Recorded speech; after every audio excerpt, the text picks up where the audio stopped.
তোমরা কারা? কোথায় নিয়ে যাচ্ছ আমাদের? হ্যাঁ, কোথায় নিয়ে যাচ্ছ আমাদের? আমাদের হাত পা বেঁধে রেখেছো কেন? খুলে দাও, খুলে দাও বলছি, খুলে দাও। আড়াল থেকে আক্রমণ করছো কেন? সাহস থাকলে সামনে এসো। আমরাও সংখ্যায় নেহাত কম নয়, আমরা সভ্য জাত।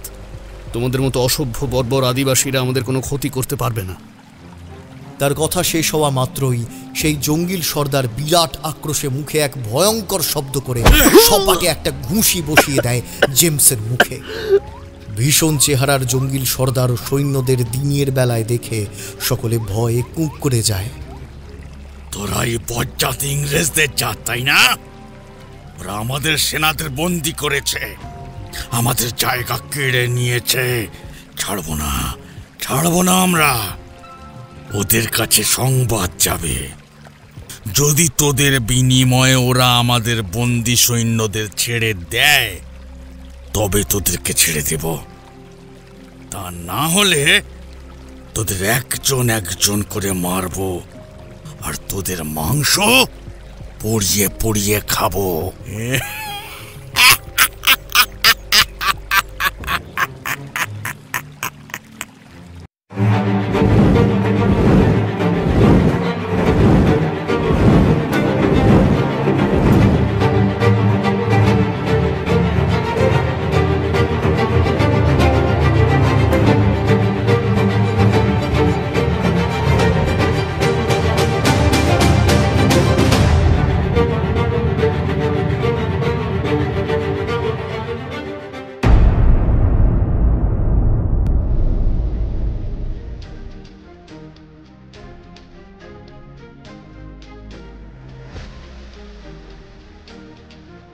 আপনি শুনছেন বইটি স্টোরিজ কথার ডাকঘর।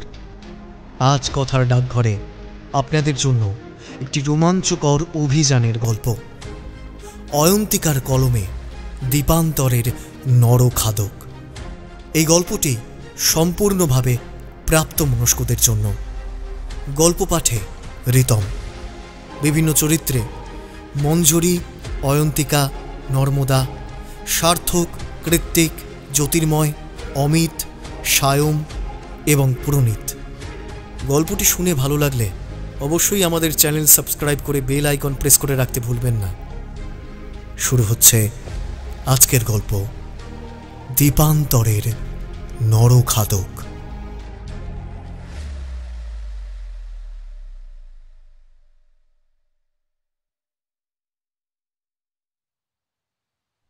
সে আজ থেকে বহু বছর আগেকার কথা।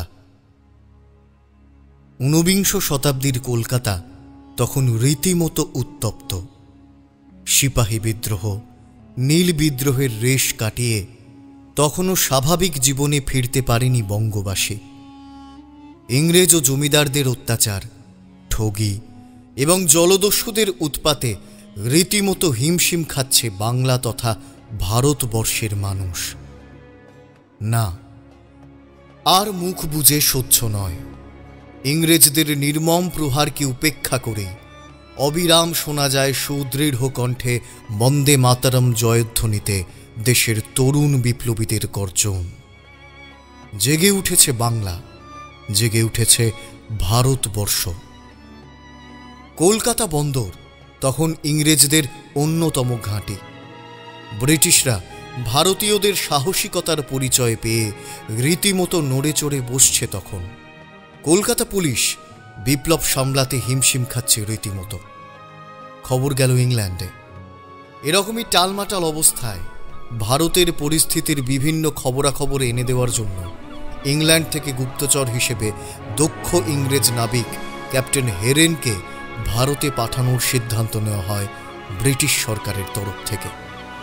ঠিক হয়, তিনি জাহাজ নিয়ে ইংল্যান্ডের টিলওয়ারি বন্দর থেকে ভারতের দিকে রওনা হবেন এবং কলকাতার পরিবেশ ও পরিস্থিতি পর্যবেক্ষণ করে সেখানকার মানুষদের সাথে মিশে গিয়ে সময় মতো সব খবর ব্রিটিশ সরকারকে সরবরাহ করবেন। পরিকল্পনা মতো যথা সময়ে তিনি ইংল্যান্ড থেকে ভারতের উদ্দেশ্যে রওনা হলেন। মহা সমারোহে বিলাসবহুল জাহাজে শুরু হলো যাত্রা। হেরেন ছিলেন ভ্রমণ প্রেমী।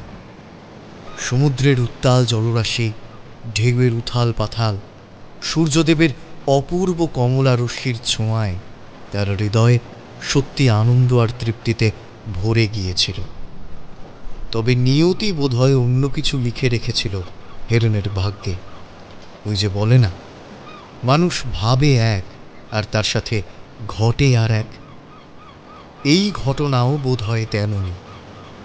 আসমুদ্র হিমাচল পেরিয়ে জাহাজ নিয়ে ভাসতে ভাসতে তিনি এসে পৌঁছন ভারতের পূর্ব প্রান্তে, পৃথিবীর বৃহত্তম ম্যানগ্রোভ অরণ্য, রহস্যময় সুন্দরবন সংলগ্ন বিশাল অঞ্চলে। এ কাহিনী যে সময়কার, তখন সুন্দরবন আজকের মতো ছিল না। নামই সুন্দর হলেও সে স্থান ছিল ভয়াবহ, রহস্যময়। তারপর হঠাৎই আশ্চর্যজনকভাবে জাহাজসহ হেরেন কোথায় নিরুদ্দেশ হয়ে যান। অনেক খোঁজাখুঁজি করে তার ও তার সেই ময়ূরপঙ্খী বিলাসবহুল জাহাজের কোনো সন্ধান পাওয়া যায় না। কেটে যায় বহুদিন। অন্যদিকে ক্যাপ্টেন হেরেনের কোনো সংবাদ না পেয়ে ইংরেজ সরকার বিচলিত হয়ে ওঠে। চারিদিকে খোঁজাখুঁজি পড়ে যায়। ইংল্যান্ড থেকে তখন জেমস উইলিয়াম নামে একজন উদারচেতা ইংরেজ নাবিককে ঘটনার তদন্তে পাঠানো হয়। জেমসকে রীতিমতো ভারতীয় কিছু ভাষার তালিম দেওয়া হয়। জেমস তার স্ত্রী মেরি উইলিয়াম ও মেয়ে এথেনা উইলিয়াম এবং পুত্র জোসেফ এবং বন্ধু মিস্টার অ্যালেনকে সঙ্গী করে পাড়ি দেয় ভারতে। টানা 3 মাস যাত্রার পর পরিকল্পনা মতো জেমস তার জাহাজ নিয়ে বঙ্গোপসাগর ধরে গঙ্গাসাগর উপকূলে ভারতের পূর্ব সীমান্ত সুন্দরবনে এসে পৌঁছয়। চারিদিকে ঘন অরণ্য, হিংস্র প্রাণীর ডাক শুনে সে রীতিমতো হতভম্ব হয়ে যায়। ভয়ঙ্কর সুন্দরবনের সেই চেহারা দেখে সে নিজের মনেই ভাবতে থাকে, এটা কোথায় এসে পৌঁছলাম? কি ঘন অরণ্য! এ যেন প্রকৃতির ভয়ঙ্কর সৃষ্টি। চারিদিকে জঙ্গল, হিংস্র প্রাণী। আচ্ছা, তবে কি এখানেই ওরা কোনো প্রাণীর হাতে? না না না, আমাকে খোঁজ নিয়ে পুরো বিষয়টা জানতে হবে। বাকিদের জাহাজে রেখে সে নিজেই চারপাশের লোকজনদের থেকে খবর নেওয়ার জন্য ভালোভাবে চারদিকটা দেখতে থাকে। কিন্তু কেউ কোথাও নেই। চারদিক নিঃশব্দ। বেশ কিছুক্ষণ ভালো করে দেখতে দেখতে কিছুটা দূরে সাগরের পাড়ে একটা নৌকো দেখতে পায় জেমস। বেশ কিছুক্ষণ এক মনে চিন্তা করে জেমস সেই দিকে এগিয়ে যায়। শুনছেন? শুনছেন? এখানে কেউ আছেন? কেউ আছেন এখানে? বেশ কিছুক্ষণ ডাকাডাকির পর একজন মাঝবয়সী লোককে সে দূরে দেখতে পায়। লোকটি তাকে হাতের ইশারায় অপেক্ষা করতে বলে এবং সে একটা কাজ মিটিয়ে আসছে এটাও বোঝায়। আগে সাহেব আমায় ডাকছিলেন। এখন তো পারাপার হবে না বাবু, আসলে বৈকাল হয়ে এসেছে তো, কখন কি বিপদ ঘটে যায়। আরে না না, পারাপারের কথা না। আচ্ছা, তুমি বুঝি এই নৌকোর মাঝি? আগে হ্যাঁ, আমি শ্যামলাল। নৌকা পারাপার করে আর এই মাঝ সাগরে গিয়ে মাছ ধরে সেই মাছ বিক্রি করেই কষ্টে শিষ্টে নিজের সংসার চালাই আর কি। তা দেখে তো বিদেশি বলেই মনে হয়। এখানে কি মনে করে কাউকে খুঁজছেন? আমাকে বলুন না। আর আমি এই চত্বরে সবার খোঁজ রাখি। এই তো এই এখানে বসুন, আমি সব ব্যবস্থা করে দিচ্ছি। কি দরকার বলুন না, কি খবর চাই? হ্যাঁ, আমি একজনের খবর চাই, সবটা বলছি। তার আগে একটু জল হবে? কেন হবে না, আপনি দাঁড়ান। এই নিন। এবার তবে আপনি পুরোটা খুলে বলেন, কাকে খুঁজছেন? সঙ্গে কেউ এসেছে নাকি? হ্যাঁ, তারা কোথায়? জল খেয়ে খানিক জিরিয়ে একটু ধাতস্থ হয়ে জেমস শ্যামলালকে আস্তে আস্তে পুরো ঘটনাটা জানায়। লোকটার ওই অদ্ভুত হাসি ও তার সম্পর্কে জানার অতিরিক্ত আগ্রহ দেখে মাঝে মাঝেই জেমসের তার চারিত্রিক সততার বিষয়ে এমন যেন সন্দেহ হচ্ছিল। তবে নিতান্ত নিরুপায় হয়েই সে খবর জানবার চেষ্টা চালিয়ে যাচ্ছিল। জেমসকে সেই মাঝি জানায় যে সে নিখোঁজ ক্যাপ্টেন হেরেনের খবর জানে। সত্যি তুমি জানো? আমাকে আমাকে বলো দয়া করে, কোথায় কোথায় সে কোথায়? আপনি বুঝি তার পরিচিত?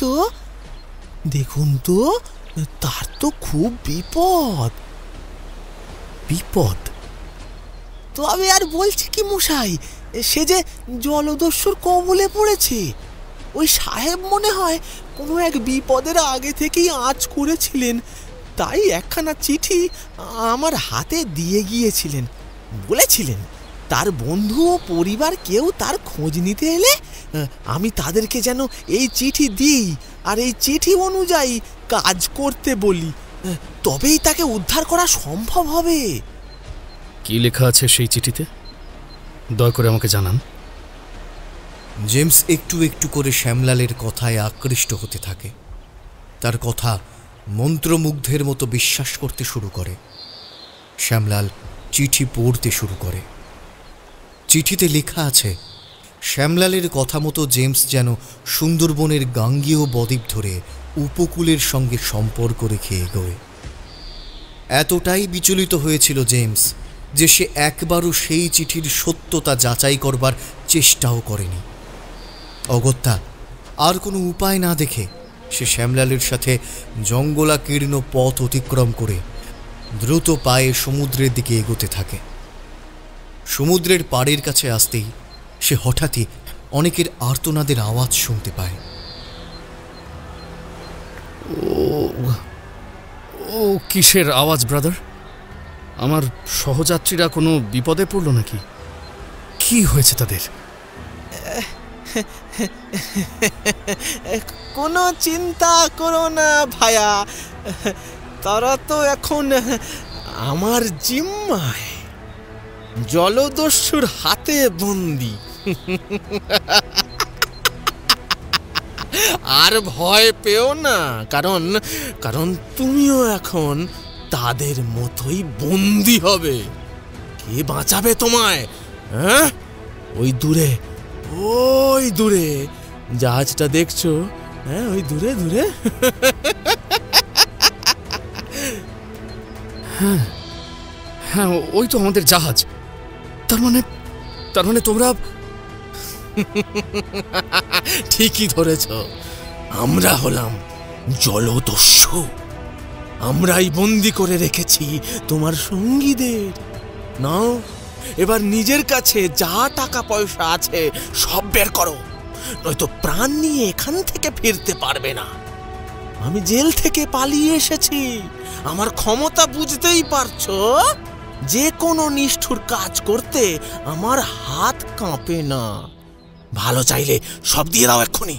তার মানে ওই চিঠি?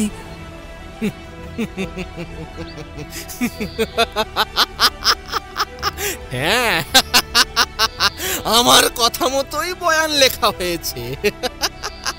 ফেসে গেছো ভাই, ফেসে গেছো। এখন আমাদের সব না দিলে কিছুতেই ফিরতে পারবে না। জেমসকে বন্দি করে একটা ঘরে আটকে রেখে সেই জলদস্যুরা সেখান থেকে চলে যায়। জেমস বুঝতে পারে এরা সংখ্যায় অনেক এবং চারদিকে এদের যোগাযোগ। এই গভীর অরণ্যে ম্যানগ্রোভের আড়ালে লুকিয়ে থাকা অজানা বিভীষিকার আতঙ্কে তার একার পক্ষে এই জলদস্যুদের সাথে মোকাবিলা করে এখান থেকে তার সঙ্গীদের উদ্ধার করা কোনো মতেই সম্ভব নয়। তাকে যে কোনো প্রকারেই হোক ওখান থেকে পালিয়ে দেশে ফিরে তাদের উদ্ধারের কিছু একটা ব্যবস্থা করতেই হবে। তার স্ত্রী পুত্র কন্যার ভয়ঙ্কর পরিণতির কথা ভেবে সমস্ত দেহ শিথিল হয়ে আসতে চায়, কিন্তু না, ভেঙে পড়লে চলবে না। যদি এতদিন ধরে ওরা হেরেনকে বন্দি রাখতে পারে তাহলে নিশ্চয়ই এত তাড়াতাড়ি ভয়ঙ্কর কিছু ঘটবে না। দস্যুগুলোর নিশ্চয়ই আরও সম্পদ লুটে নেওয়ার লোভ, হয়তো পণবন্দি করতে চায়। সে যাই হোক, তাকে এখন যে করেই হোক পালাতে হবে। আর এই মুহূর্তে ইংল্যান্ডে একা ফিরে যাওয়া ছাড়া আর কোনো পথ ওর সামনে খোলা নেই। আবার এখান থেকে সোজা ফেরার কোনো জাহাজও নেই। কিন্তু যেভাবেই হোক কোনো না কোনোভাবে পালিয়ে যেখান থেকে হোক তাকে ইংল্যান্ডে যাবার জাহাজে উঠতে হবে। কোনো মতে সুযোগ বুঝে সেই জলদস্যুদের চোখে ধুলো দিয়ে ওখান থেকে পালাতে সক্ষম হয় জেমস। অনেক খোঁজাখুঁজির পর একটা জাহাজের সন্ধান পায় জেমস। সেই জাহাজ ভারত থেকে পণ্য বহন করে ইংল্যান্ডের কার্ডিক বন্দরে যাবে। জেমস যেন হাতে স্বর্গ পায়। সময় নষ্ট না করে সেই জাহাজের ক্যাপ্টেনের সঙ্গে দেখা করে জেমস, নিজের দুরবস্থার কথা জানায়। কিন্তু বিধি বাম, সেই ক্যাপ্টেন একটি বিশ্রী বদ মেজাজের লোক, সবসময় নেশায় চূর হয়ে থাকে। ব্যবহারও তার খুবই খারাপ। তার সহকারীরাও তারই মতো বিদঘুটে। সে কিছুতেই তাকে নিয়ে যেতে চায় না। কোনো মতে 50 টাকার লোভ দেখালে সে যেতে রাজি হয়। ঠিক হয়, পরের দিনই তারা রওনা হবে। আরও কয়েকজন মহিলা ও পুরুষ জেমসের সহযাত্রী হয়। তাদের পরিচয় তার কাছে অজানা, তবে ব্রিটিশ এবং ভারতীয় দুইই ছিল। এই অঞ্চলে জলদস্যুদের আধিপত্যের কথা জেমস আগে থেকেই জানত, কিন্তু তাদের স্বচক্ষে দেখার ও তাদের মহিমা চাক্ষুষ করার কোনো অভিজ্ঞতা তার ছিল না। কি হে ভাই, জাহাজটা কখন ছাড়বে? আরে সন্ধে হয়ে এলো তো প্রায়। এতটা পথ পাড়ি দেব, জলপথ, যদি কোনো বিপদ আপদ হয়। আরে হ্যাঁ, এবার শুরু করুন তো। সঙ্গে মহিলা রয়েছে, এই পথ তো ভালো নয়। জলদস্যুরা ওত পেতে থাকে। হরি হরি হরি হরি হরি হরি। কি বিপদে পড়লাম দেখো তো। কোনো ভ্রুক্ষেপই নেই এই ক্যাপ্টেনের। চারদিক থেকে আরও অনেক বচসা ভেসে আসে। কয়েকজন ক্যাপ্টেনের ব্যবহারে ভীষণ রেগে যায়, উপযুক্ত শাস্তি দিতে চায়। কিন্তু জেমস তাদের সামলায়। ক্যাপ্টেনকে রাগালে পরিণাম তাদেরই খারাপ হবে, আর এই ক্যাপ্টেনকে তার কেমন যেন সুবিধার মনে হচ্ছে না। জলদস্যুরা কখন কোন ছদ্মবেশে থাকে সে কে বলতে পারে, তবে ক্যাপ্টেনের ব্যবহারের কোনো পরিবর্তন হয় না। শুধু তাই নয়, তার সঙ্গী সাথীরাও জাহাজের অন্যান্য যাত্রী, বিশেষত মহিলা যাত্রীদের সাথে খুবই অভব্য আচরণ করতে থাকে। ক্যাপ্টেনের উদ্ধত ব্যবহার, তাড়াহুড়ো করে ড্রাইভ, এইসব যাত্রীরা কেউই মেনে নিতে পারছিল না। যাত্রার কথা চিন্তা করে কেউ আর এ বিষয়ে জলঘোলা করে না, কষ্ট সহ্য করতে থাকে। তবে জেমস নিঃশব্দে ক্যাপ্টেন ও তার সঙ্গীদের উপরে নজর রাখে। তার প্রথম থেকেই এদের গতিবিধি ভালো লাগছিল না। তাদের জলদস্যুর মতো মনে হচ্ছিল বারবার। জাহাজ চলার প্রথম থেকে ক্যাপ্টেন ও তার সঙ্গীদের জাহাজ চালানোর দিকে নজর ছিল না। তারা নেশা করে বুঁদ, ফলে জাহাজ যে আদৌ ঠিক পথে চলছে কিনা সেইটা বলা মুশকিল।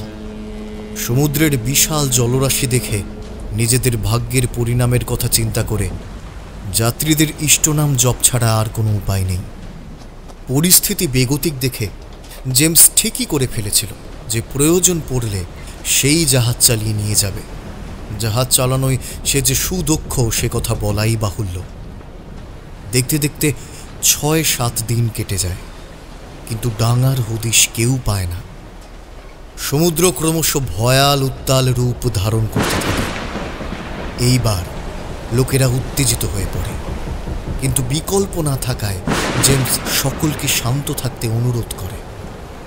7 দিনের দিন সন্ধেবেলা আকাশে মেঘ দেখা দেয়, ঝড়ের সম্ভাবনা হয়। চিৎকার চেঁচামেচি করে জাহাজের পাল নামিয়ে দেয়, কিন্তু তাতেও ঝড়কে আয়ত্তে রাখতে পারে না জাহাজের নাবিকেরা। প্রবল ঝড়ের সঙ্গে সঙ্গে সমুদ্রের জলের তাণ্ডব লীলা শুরু হয়। পাহাড়ের মতো ঢেউ আছড়ে পড়তে থাকে ডেকে। কখনো জাহাজখানা খেলনার জাহাজের মতো দিশাহীন অবস্থায় ঢেউয়ের মাথায় ওঠে, আবার কখনো বড় বড় ঢেউ জাহাজের উপরে আছড়ে পড়ে। জাহাজে জেমসের ব্রিটিশ সহযাত্রী ওয়াশিংটনের সন্দেহ হয় জাহাজ নিশ্চয়ই কোনো ডাঙার কাছাকাছি এসে পড়েছে, তা না হলে সমুদ্রের তাণ্ডবলীলা এতখানি হতো না। ওয়াশিংটনের কথায় জাহাজের ক্যাপ্টেনের সহকারীদের সাহায্য নিয়ে সমুদ্রের জল মাপা হয়। সমুদ্রের জলের গভীরতা দেখা যায় মাত্র 3 ফ্যাথম। এই অবস্থায় জাহাজ চললে জাহাজ যে কোনো মুহূর্তে সোজা গিয়ে সমুদ্রের পাড়ে ধাক্কা মারতে পারে। সেক্ষেত্রে যাত্রীদের প্রাণহানি হওয়া অস্বাভাবিক নয়,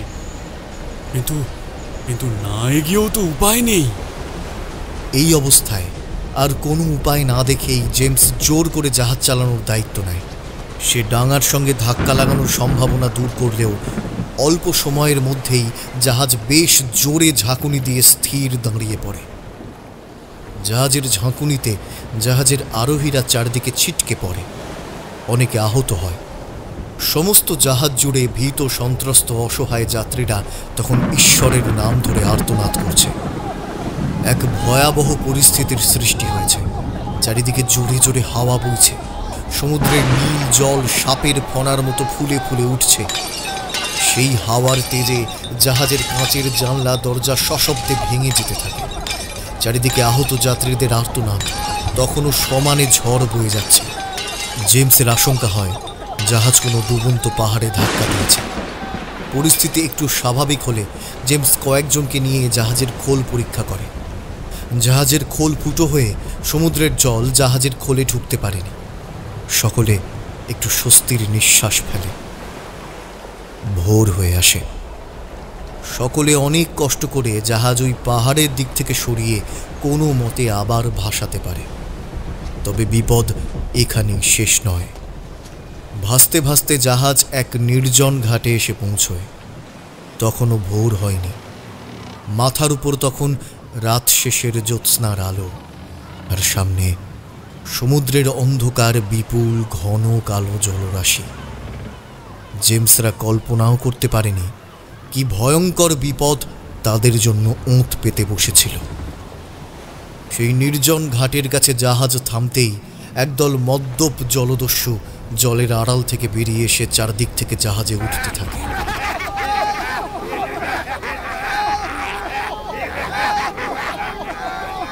নাবিকেরা তো নেশাগ্রস্ত উন্মাদ ছিল।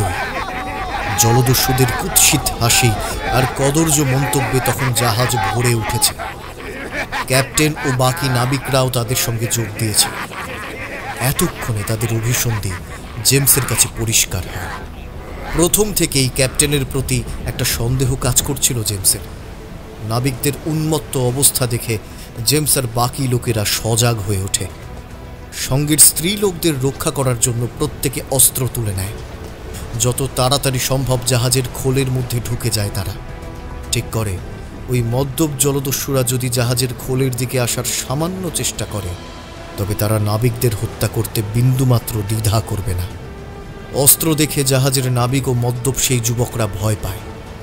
কয়েকজন নেশার ঝোঁকে জাহাজের খোলে যেতে চেষ্টা করে, কিন্তু ভীষণভাবে বাধা পায়। নাবিকেরা জলদস্যু, প্রতিপক্ষের হাতে বেশি অস্ত্র। জেমসরা সাহস করে শত্রুর ওপর ঝাঁপিয়ে পড়তেও পারে না। তবে তারা যে বিনা যুদ্ধে সমস্ত কিছু ছেড়ে দেবে সেরকম সম্ভাবনা নেই। দুপক্ষ সজাগ স্থির। সকলে সকালের প্রতীক্ষায় সারা রাত্রি সতর্কতার সঙ্গে কাটায়। ভোর হলে জেমস আর তার সহযোগী ওয়াশিংটন অস্ত্র নিয়ে খুব সাবধানে জাহাজের খোল থেকে জাহাজের ডেকে আসে। যে কোনো মুহূর্তে জলদস্যু ক্যাপ্টেন ও তার নাবিকদের সম্মুখীন হওয়ার জন্য তারা প্রস্তুত। কিন্তু এ কি, ডেকের উপরে কাউকেই দেখতে পায় না তারা। ভাবে নেশার ঘোরে বোধহয় সকলে জাহাজের কোনো না কোনো জায়গায় অঘোরে ঘুমোচ্ছে, যে কোনো সময় জেগে উঠতে পারে। নিজেদের আসল মূর্তি ধারণ করবে ঠিক তখন। খুব সাবধানে ওয়াশিংটনকে নিয়ে জেমস ক্যাপ্টেনের কেবিনের দিকে এগিয়ে যায়। দেখে কেবিনের দরজা খোলা, ক্যাপ্টেন কেবিনে নেই। শুধু তাই নয়, জাহাজের প্রতিটি অংশ ভালো করে খুঁজেও জাহাজের একজন নাবিকের অস্তিত্ব খুঁজে পাওয়া যায় না। সকলে যেন হাওয়ায় মিলিয়ে গেছে। ওয়াশিংটন, দেখো জাহাজের সবেধন নীলমণি লাইফ বোটটাই নেই। তার মানে নেশার ঘোরে ক্যাপ্টেন সঙ্গীদের নিয়ে রাতের অন্ধকারে লাইফ বোট করে উন্মত্ত সমুদ্রে ভেসে গেছে, তারপর দূরে কোনো অস্পষ্ট উপকূলে রাতের অন্ধকারে উঠেছে। এবার সকলে চিন্তা করে কি করে জাহাজটাকে আবার জলে ভাসিয়ে ইংল্যান্ড উপকূলে ফিরে যাওয়া যায়, কিন্তু উপায় নেই, জাহাজ কোনোভাবেই এগোচ্ছে না। এদিকটা হিংস্র আদিবাসীদের বাস। ভারত মহাসাগরের ওপরে এ কোনো নির্জন অজানা দ্বীপ। জঙ্গিল উপজাতির আদিবাসীদের বাস থাকতে পারে এখানে। আমাদের পথ পরিবর্তন করা উচিত। আসলে এই উপকূলটি ছিল বর্তমানের আন্দামান, কিন্তু আন্দামান নামে তখন এর নামকরণ ছিল না। ওয়াশিংটনের মুখে তাদের ভয়াবহতার গল্প শুনে যাত্রীরা ভয় পেয়ে যায়। সবাই আবার ফিরে যাওয়াই উচিত বলে মনে করে। তবে তাদের মধ্যেই একটি মাঝবয়সী ভারতীয় ভদ্রলোক ভীত সন্ত্রস্ত মুখে এগিয়ে আসে জেমসের দিকে। দেখুন সাহেব, আমার সাথে আমার সমর্থ মহামরা মেয়ে আছে। এদেশে আমার কেউ নেই, তাই ওর মা চোখ বুঝলে ওকে নিয়ে ইংল্যান্ডে ফিরছিলাম। সাহেবদের দেশে কাজ করি, তাই মেয়েকে একা রেখে যাই কোথায় বলুন। কিন্তু এখন আমি আর এগোতে সাহস পাচ্ছি না। দেশে ফিরে গেলে আমরা না খেতে পেয়ে মরব। আপনি বরং একটা ভেলার ব্যবস্থা করে দিন, আমি ওতেই চলে যাব। জেমস কিছু বলতে যাচ্ছিল, তার আগেই ওয়াশিংটন বলে ওঠে, দেখুন দেখুন আপনি ভুল করছেন। আমি একজন ভূতত্ত্ববিদ। আমি ইন্ডিয়ার এই জায়গা সম্পর্কে স্টাডি করেছি। হ্যাঁ, এই জায়গা খুবই বিপজ্জনক। এদিকটা হিংস্র আদিবাসীদের বাস। এখানে কেউ আসে না তেমন, তাই তো ব্রিটিশ সরকার এখানে স্বদেশীদের বন্দি করে রাখে। এখানকার জঙ্গিল আদিবাসীরা এখনো মানুষের মাংস খেতে ভালোবাসে, কাজেই কোনোভাবেই এ অংশে একা যাওয়া নিরাপদ নয়। জেমসও তার সাথে সহমত হয়। তবুও যাত্রীদের একজন বেশ জোরের সঙ্গে বলে, আমরা 10 জন ভারতীয় একসঙ্গে থেকে অসভ্য আদিবাসীদের ভয় করব? এটা কোনো কথা নয়, আমাদের লজ্জা করা উচিত। এই কথায় ওয়াশিংটন আর জেমস দুজনেই সশব্দে হেসে ওঠে। হাসতে হাসতেই জেমস বলে,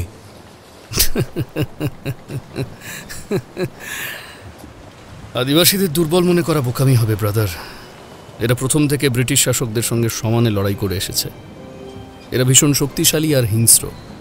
সুযোগ বুঝে জন্তু জানোয়ার ধরে ধরে খায়, আর প্রয়োজনে মানুষও।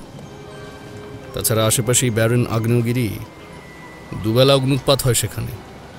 লাভা উদ্গীরণের মধ্যে সেই অঞ্চলে কোনো মানুষ সভ্যভাবে এক মুহূর্ত জীবন অতিবাহিত করতে পারবে না।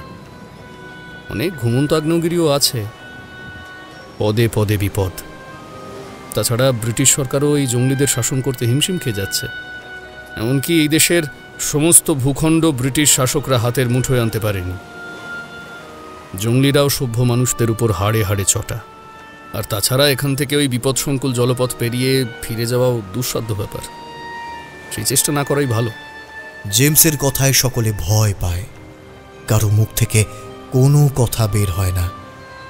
এই জঙ্গলিদের ধারণা সভ্য সুদর্শন শিক্ষিত দেহের মাংস খেলে তাদের দেহের রূপ, শৌর্য, বীর্য, সাহস সব কিছু তাদের দেহে চলে আসবে। তাতে তারা আরও বেশি শক্তিশালী হয়ে উঠতে পারবে। জঙ্গিলদের কথা শুনে মহিলারা ভয়ে জড়সড় হয়ে যায়। আবার এই অবস্থায় জাহাজে থাকলে যে মৃত্যুকে আলিঙ্গন করে ডেকে আনা হবে তাতেও কারো সন্দেহ থাকে না। এ যেন উভয়ের সংকট। শেষ পর্যন্ত তারা ফিরে যাওয়ারই সিদ্ধান্ত নেয়। তারা ঠিক করে পথ পরিবর্তন করে অন্য কোথাও, অন্য কোনো দ্বীপে তারা আপাতত উঠবে। কারণ অভীষ্ট পূরণ করার জন্য আগে তো বেঁচে থাকতে হবে। পরের দিন সকালে মরিয়া হয়ে জাহাজের লোকেরা জাহাজের মাস্তুলের কাঠ, বাকি অংশের লম্বা লম্বা কাঠ দিয়ে একটা ভেলা তৈরি করে। ভেলাকে উঁচু করার জন্য ভেলার নিচে কয়েকটা খালি ড্রাম বেঁধে দেওয়া হয়। জাহাজের খাবার ও ক্যাপ্টেনের ফেলে যাওয়া গোলা বারুদ নিয়ে জেমস ভেলায় চেপে বসে। ভেলা সমুদ্রের জলে ভাসিয়ে দেওয়া হয়। উদ্দেশ্য থাকে ডাঙায় পৌঁছানো। প্রায় 4 ঘন্টা পরে ভেলা সাগরের অপর এক তীরের কাছে আসে। জেমস জেমস দেখতে পাচ্ছ? জলে ওই একটা লম্বা কালো সামুদ্রিক মাছের মতো কি যেন ভাসছে। কি বলো তো? কই দেখি। জেমস হাতের দূরবীন দিয়ে ওই সামুদ্রিক মাছ নামক জিনিসটাকে দেখে। সঙ্গে সঙ্গে তার ভুল ভেঙে যায়। ভাসমান কালো বস্তুটি আসলে জাহাজের লাইফ বোট।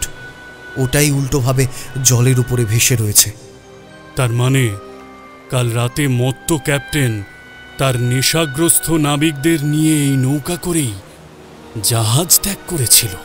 আর তারপরেই ক্যাপ্টেনের বোট সমুদ্রে উল্টে যায়। নেশাগ্রস্ত নাবিকেরা সেখানেই প্রাণ হারায়। সকলেই বুঝতে পারে তারা সাগরের পাড়ের খুব কাছাকাছি এসে পৌঁছেছে। বিপদ সংকুল এলাকা পেরিয়ে আসায় সকলেই মনে মনে খুব স্বস্তি বোধ করে। কিন্তু ভেলা আর এগোয় না, পাঁকে আটকে যায়। নিরুপায় হয়ে পুরুষেরা হাঁটু জলে নামে, মহিলাদের ধরে ধরে সমুদ্রের পাড়ে পৌঁছে দেয়। একে একে ভেলার সমস্ত জিনিসপত্র সমুদ্রের পাড়ে নিয়ে আসে পুরুষেরা।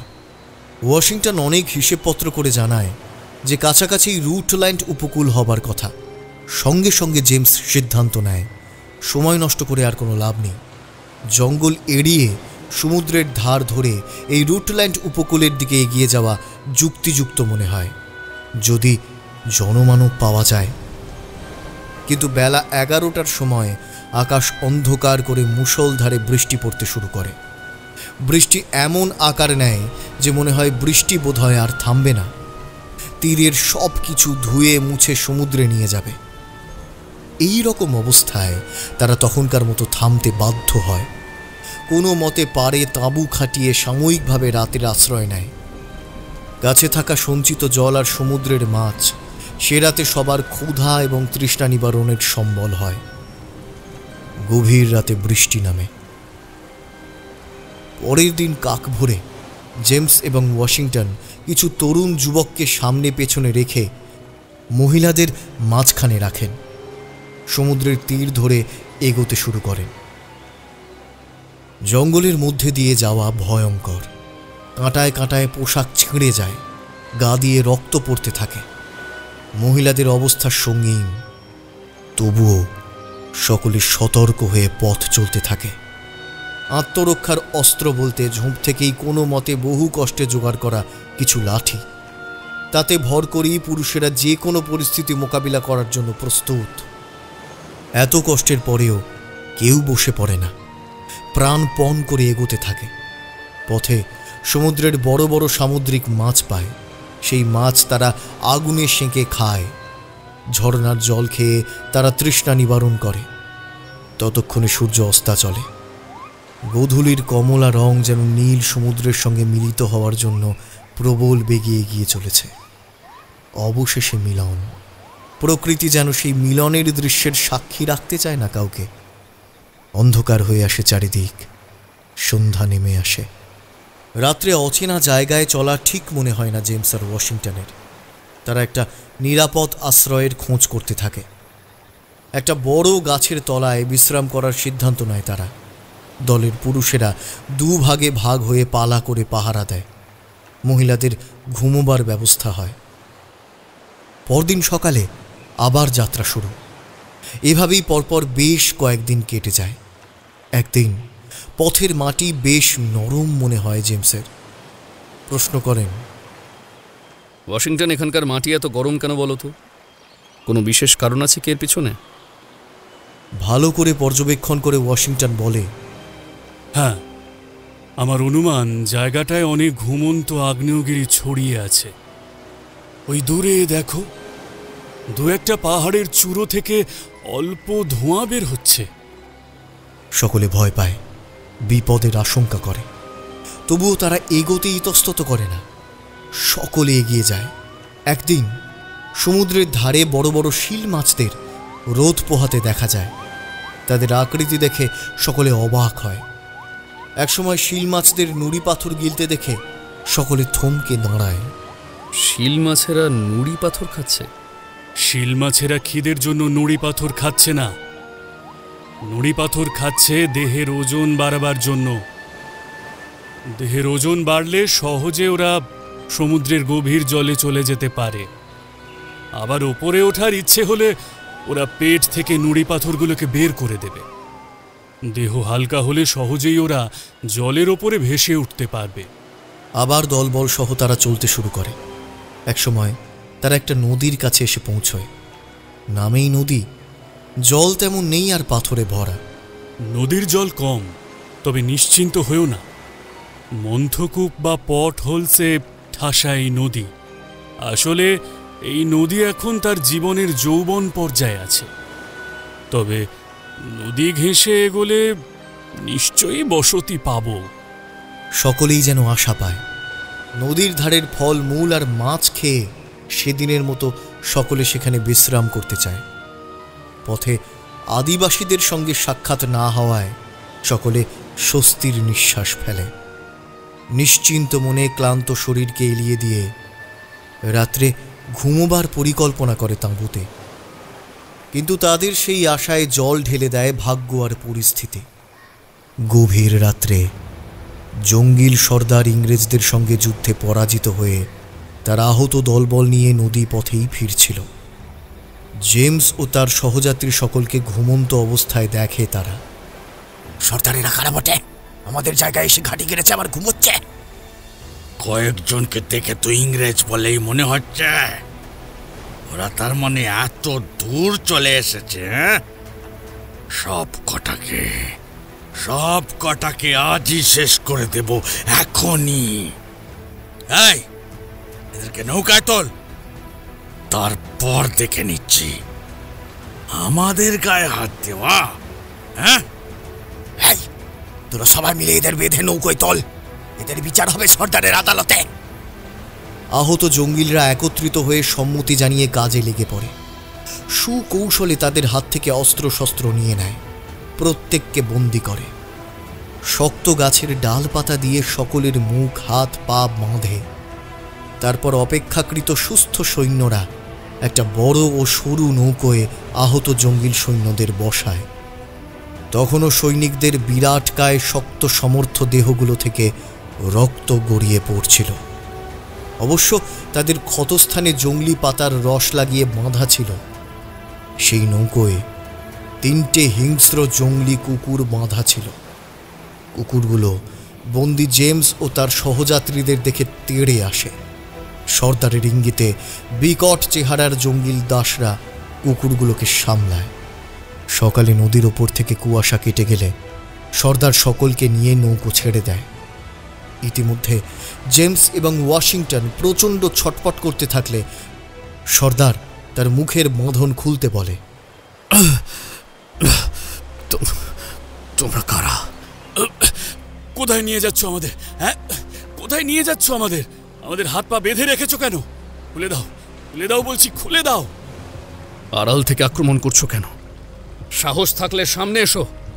আমরাও সংখ্যায় নেহাত কম নয়, আমরা সভ্য জাত। তোমাদের মতো অসভ্য বর্বর আদিবাসীরা আমাদের কোনো ক্ষতি করতে পারবে না।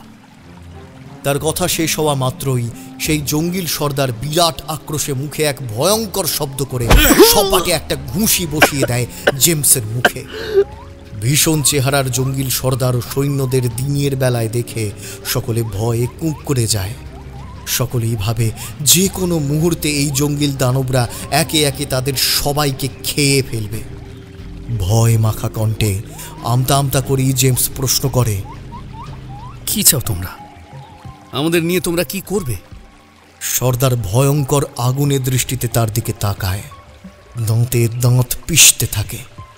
তারপর হঠাৎই রাগের সাথে ভয়ঙ্করভাবে হাসতে হাসতে বলে, তোরা এই বজ্জাত ইংরেজদের জাত, তাই না? ওরা আমাদের সেনাদের বন্দি করেছে, আমাদের জায়গা কেড়ে নিয়েছে। ছাড়বো না আমরা। ওদের কাছে সংবাদ যাবে, যদি তোদের বিনিময়ে ওরা আমাদের বন্দি সৈন্যদের ছেড়ে দেয় তবে তোদেরকে ছেড়ে দেব, তা না হলে তোদের একজন একজন করে মারবো আর তোদের মাংস পড়িয়ে পড়িয়ে খাবো।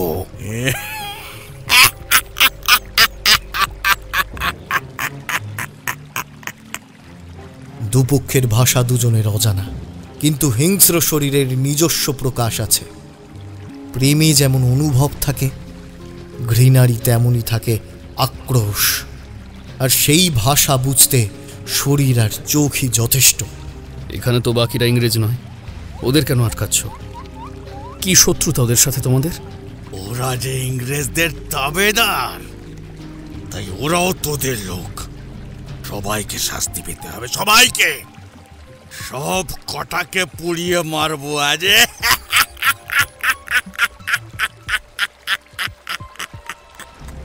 আবার বিশ্রীভাবে হাসতে শুরু করে সে।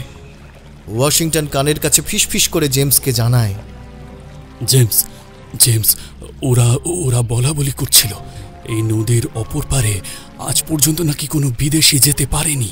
হ্যাঁ, তাই এই অংশে ওরা স্বাধীন। দেখতে দেখতে সন্ধে হয়। নদীর পাড়ে একটা গুমোট বন্ধ জায়গা দেখে সর্দার নৌকো নদী তীরে লাগাতে আদেশ করে। একে একে বন্দীদের নামিয়ে আনা হয় সেখানে। চারিদিকে আগুনের কুণ্ড জ্বালিয়ে তাদের ঘিরে সারা রাত্রি তাদের কড়া পাহারা দেয় জঙ্গিলরা।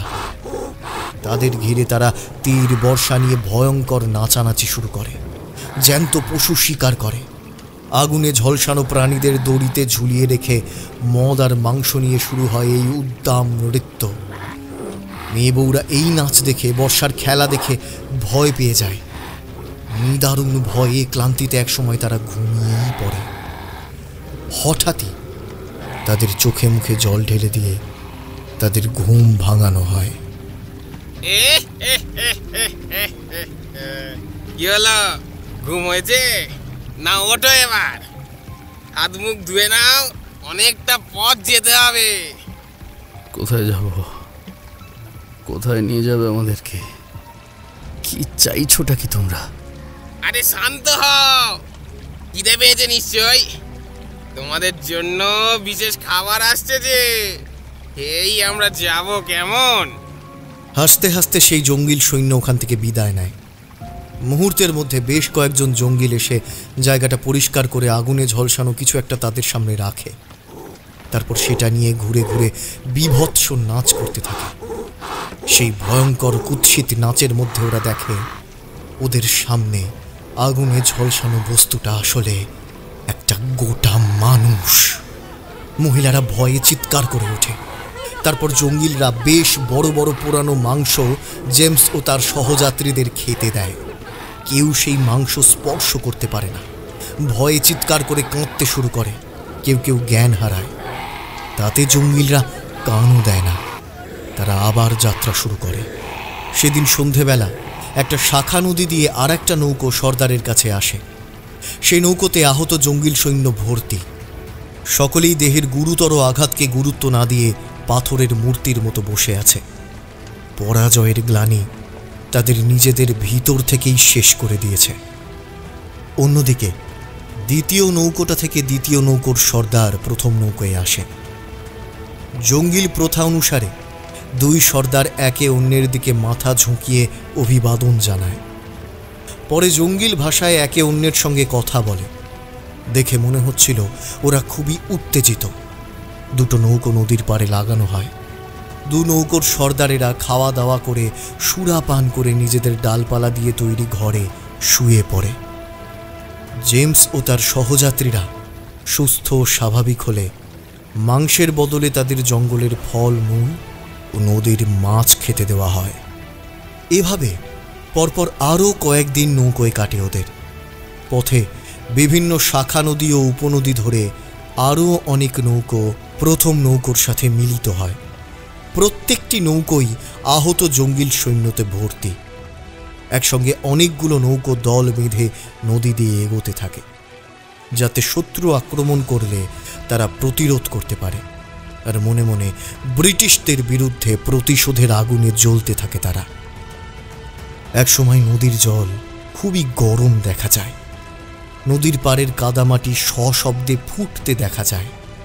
ওয়াশিংটন জেমসকে ফিসফিস করে বলে, বুঝলে জেমস, তোমায় তখন বলছিলাম না ঘুমন্ত আগ্নেয়গিরির কথা? আমার অনুমান কাছাকাছি কোনো আগ্নেয়গিরির গলিত লাভা স্রোত নদীতে পড়ে নদীর জল গরম করে তুলেছে। এই ভয়ঙ্কর নদীর ওপর দিয়ে প্রায় মাইল দুয়েক যাওয়ার পর আবার নদীর জল ঠান্ডা দেখা যায়। কিছু পরেই একটা বিরাট হ্রদে নৌকোগুলো এসে পড়ে। এই হ্রদের ডান পাশে বিরাট বিরাট পাহাড়। সেই পাহাড়ের গায়ে কয়েকটা কুটির প্রাচীর দিয়ে ঘেরা দেখা যায়। এই প্রাচীর দিয়ে ঘেরা কুটিরগুলো হলো জঙ্গিল সর্দারদের দুর্গ। প্রত্যেকটি প্রাচীরের মধ্যে সবচেয়ে বড় যে গাছ, সেই গাছের ডগায় একটা করে রঙিন পতাকা উঠছে। এই হলো জঙ্গিলদের জাতীয় পতাকা। এই পতাকা দেখা মাত্রই জঙ্গিলরা বিভিন্ন অঙ্গভঙ্গি করে পতাকাকে অভিবাদন করে। নৌকোগুলো নদীর পাড়ে এসে দাঁড়ায়। সতর্কতার সঙ্গে পাহারা দিয়ে নৌকো থেকে বন্দীদের নামানো হয়। দুর্গম চলার পথ দিয়ে পাহাড়ের উপরকার কুটিরে নিয়ে যাওয়া হয় তাদের। সেখানে তাদের লাইন করে দাঁড় করায় সর্দার, আর তারপরেই তাদের হাত ও পায়ের লতাপাতা খুলে দেওয়া হয়। জেমস ওয়াশিংটন সহ সকলে চারদিকে তাকিয়ে ভয়ঙ্কর আতঙ্কে আর্তনাদ করে ওঠে, ঈশ্বরের নাম ধরে ডাকতে থাকে। কুটিরগুলোতে চারদিকে সতর্ক পাহারার ব্যবস্থা আছে। কুটিরে প্রবেশ করবার দরজার দুপাশে থরে থরে মানুষের কাটা মুন্ডু ঝুলছে। মানুষের হাড়, রক্ত, খুলি চারদিকে ছড়িয়ে ছিটিয়ে রয়েছে। শুধু মানুষ নয়, বন্য প্রাণীর চামড়া, শিং চারদিকে ঝোলানো রয়েছে। এই দৃশ্য দেখে ওয়াশিংটনের স্ত্রী, কন্যা সহ বাকি মহিলারা ভয়ে দু হাতের চেটো দিয়ে নিজের মুখ ঢাকে, আর্তস্বরে চিৎকার করে ওঠে। ওয়াশিংটনের মেয়ে এলিনা চিৎকার করে কাঁদতে থাকে। ওয়াশিংটনের স্ত্রী জেনিফা একটু সামলে নিয়ে বলে, ওগুলো কাদের মাথা? সহ্য করতে পারছি না, সরাও এখান থেকে, বমি পাচ্ছে, মাথা ঘুরছে। ওগুলো যুদ্ধবন্দীদের কাটা মাথা। ভয়ে ভয়ে ওয়াশিংটন ফিসফিস করে কথাগুলো বলে। সর্দারের আদেশে জেমস ও তার সহযাত্রী বন্দীদের লতা পাতায় তৈরি পাহাড়ের গা ঘেঁষা একটা কুটিরে ঢুকিয়ে দেওয়া হয়। কুটিরের একটা মাত্র দরজা, সেই দরজায় সতর্ক পাহারা বসানো হয়। কুটিরের ফাঁক দিয়ে জেমস দেখে অনেক পুরুষ, মহিলা ও শিশু সর্দারকে ঘিরে দাঁড়িয়ে রয়েছে। প্রচণ্ড হট্টগোল হচ্ছে। একটু লক্ষ্য করার পর জেমস বুঝতে পারে সদ্য যুদ্ধ ফেরত সর্দারকে ঘিরে ধরেছে সমস্ত জঙ্গিল পরিবারের সদস্যরা, যাদের লোকজন যুদ্ধে লড়াই করতে গিয়েছিল, যাদের আপনজন যুদ্ধে মারা গেছে। তারা মৃতের উদ্দেশ্যে প্রলাপ বকছে, শোকে কান্নাকাটি করছে। স্বামীহারা মেয়েরা ধারালো পাথর দিয়ে নিজেদের হাত, পা, নাক, মুখ, কপাল ইত্যাদি দেহের বিভিন্ন অংশ চিড়ে ক্ষতবিক্ষত করছে। হাপুস নয়নে কেঁদে চলেছে তারা। চারিদিক থমথমে। তাদের অসহায় কান্নার আর্তনাদ যেন প্রকৃতিকে আজ কিসের অভিযোগ জানাচ্ছে। সর্দার তাদের সেনাদের ইশারায় ডাকলেন, জি সর্দার, হুকুম করুন। ওই বন্দীদেরকে বেঁধে এই উন্মত্ত জনতার সামনে এনে ফেলো। জনতাই এদের বিচার করবে। জয় হুকুম সর্দার। এই নারকীয় অবস্থা দেখে কুটিরের ভেতরে শিশু আর মেয়েরা ভয়ে চিৎকার করে কান্না জোরে দেয়। জেমস ও ওয়াশিংটন তাদের শান্ত করার চেষ্টা চালিয়ে যায়। চুপ চুপ চুপ চুপ, কেঁদো না, কেঁদো না, চুপ, কেঁদো না। কোনো না কোনো উপায়ে আমরা ঠিক এখান থেকে পালাতে পারবো। তোমরা শক্ত হও, মনে সাহস রাখো। তোমরা ভয় করো না, এখানে আমার স্ত্রী এবং কন্যাও রয়েছে। বিপদ আমাদের চারপাশে ওঁত পেতে বসে আছে, কিন্তু কিন্তু আমাদের যে করেই হোক একটা উপায় খুঁজতেই হবে। ঈশ্বরকে ডাকো সবাই। যে যার ঈশ্বরের নাম ধরে ডাকতে থাকে। অসহায় মেয়ে বউদের কান্না দেখে ওয়াশিংটনের স্ত্রী জেনিফা নিজেকে একটু সামলায়। তারপর সমস্ত স্ত্রী লোকদের সে এক জায়গায় করে জেমস ও ওয়াশিংটনের কাছে নিয়ে আসে। শিশুকন্যা এলিনাকে শান্ত করে বসিয়ে কাঁদতে কাঁদতে পোশাকের ভেতর থেকে লুকিয়ে রাখা একটা রিভলভার বের করে জেনিফা জেমসকে দেয়।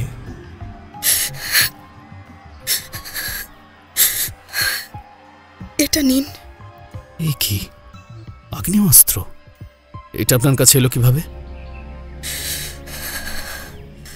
আত্মরক্ষার জন্য আমি এই রিভলভারটা নিজের পোশাকের ভেতরে লুকিয়ে এনেছিলাম। এক একবার যদি আমাদের সম্মান ওই জঙ্গিল আদিবাসীদের হাতে বিসর্জিত হবার সম্ভাবনা দেখা দেয়, তাহলে তাহলে আমাদের সব মেয়েদের এই রিভলভার দিয়ে হত্যা করবেন। কেননা জঙ্গলিদের হাতে ইজ্জত দেবার চেয়ে আত্মহত্যা করা অনেক বেশি গৌরবের। জেনিফা, তুমি আমার বোনের মতো, আর আপনারা যারা ভারতীয় আছেন তাদেরকেও বলি, আমার প্রাণ থাকতে আপনাদের সম্মান আমি বিসর্জন হতে দেব না। আমার উপর বিশ্বাস রাখুন, অধৈর্য হবেন না। মাথার উপর ঈশ্বর আছেন, তিনি ঠিক একটা ব্যবস্থা করবেন। সবাই শান্ত হয়।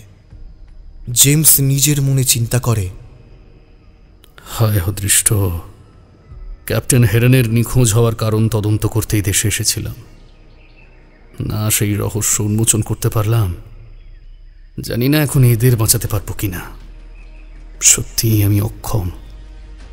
ঈশ্বর, আমি পারবো তো এই নারীদের সম্মান বাঁচাতে? এই সবের মধ্যেই কয়েকজন ভয়ঙ্কর দানব চেহারার জঙ্গিল সৈন্য জেমসের কুটিরের কাছে আসে।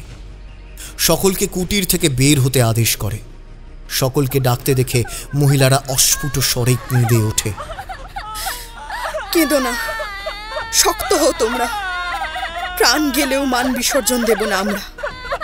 সবাই শুনে রাখো, দরকার হলে প্রাণ দেব, কিন্তু ইজ্জত না।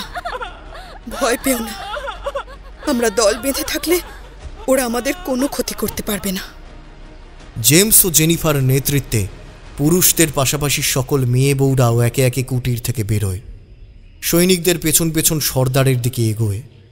একসময় সকলে সর্দারের সামনে এসে দাঁড়ায়। সে সময় সর্দার একটা বড় গাছের গুঁড়িতে রাজার সিংহাসনে বসে আদিবাসী মেয়েদের নাচ দেখছিল। তার পাশে ছিল সঙ্গে আসা অন্যান্য সর্দারেরা। প্রত্যেকের বিভৎস চেহারা দেখে জেমসদের কোনো হিংস্র প্রাণীর কথা মনে হয়। এরা যে সুস্থ চিন্তা করতে পারে, এরা যে মানুষ, তা তারা বিশ্বাসই করতে পারে না। তাদের দেখেই সর্দার হুঙ্কার ছাড়ে, তোদের সজাত ইংরেজরা আমাদের প্রধান পুরোহিত সাঙ্গাকে বন্দী করেছে, আমাদের ধর্মে আঘাত করেছে। সেই খবর শোনার পর থেকে আমার শরীর রাগে চলে যাচ্ছে। প্রতিশোধ চাই, প্রতিশোধ চাই, আমার প্রতিশোধ চাই। মনে হচ্ছে এই মুহূর্তে তোদের প্রত্যেককে ছিঁড়ে টুকরো টুকরো করে ফেলি। এখন কথা হচ্ছে, তোদের জাত ভাইরা যদি আমাদের সাঙ্গাকে অক্ষত অবস্থায় ছেড়ে দেয়, তবে তোদেরকেও আমি মুক্তি দিতে পারি।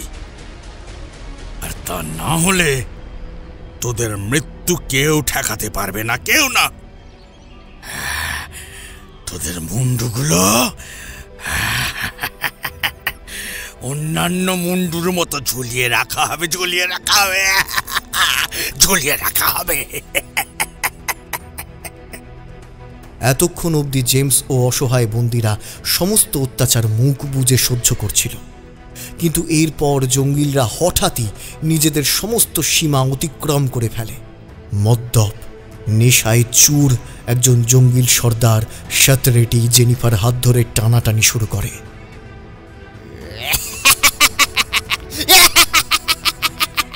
তোমাকেই তো খুঁজছিলাম, তোমায় আমার বাড়ি পছন্দ হয়েছে। এসো এসো না, আমার কাছে এসো।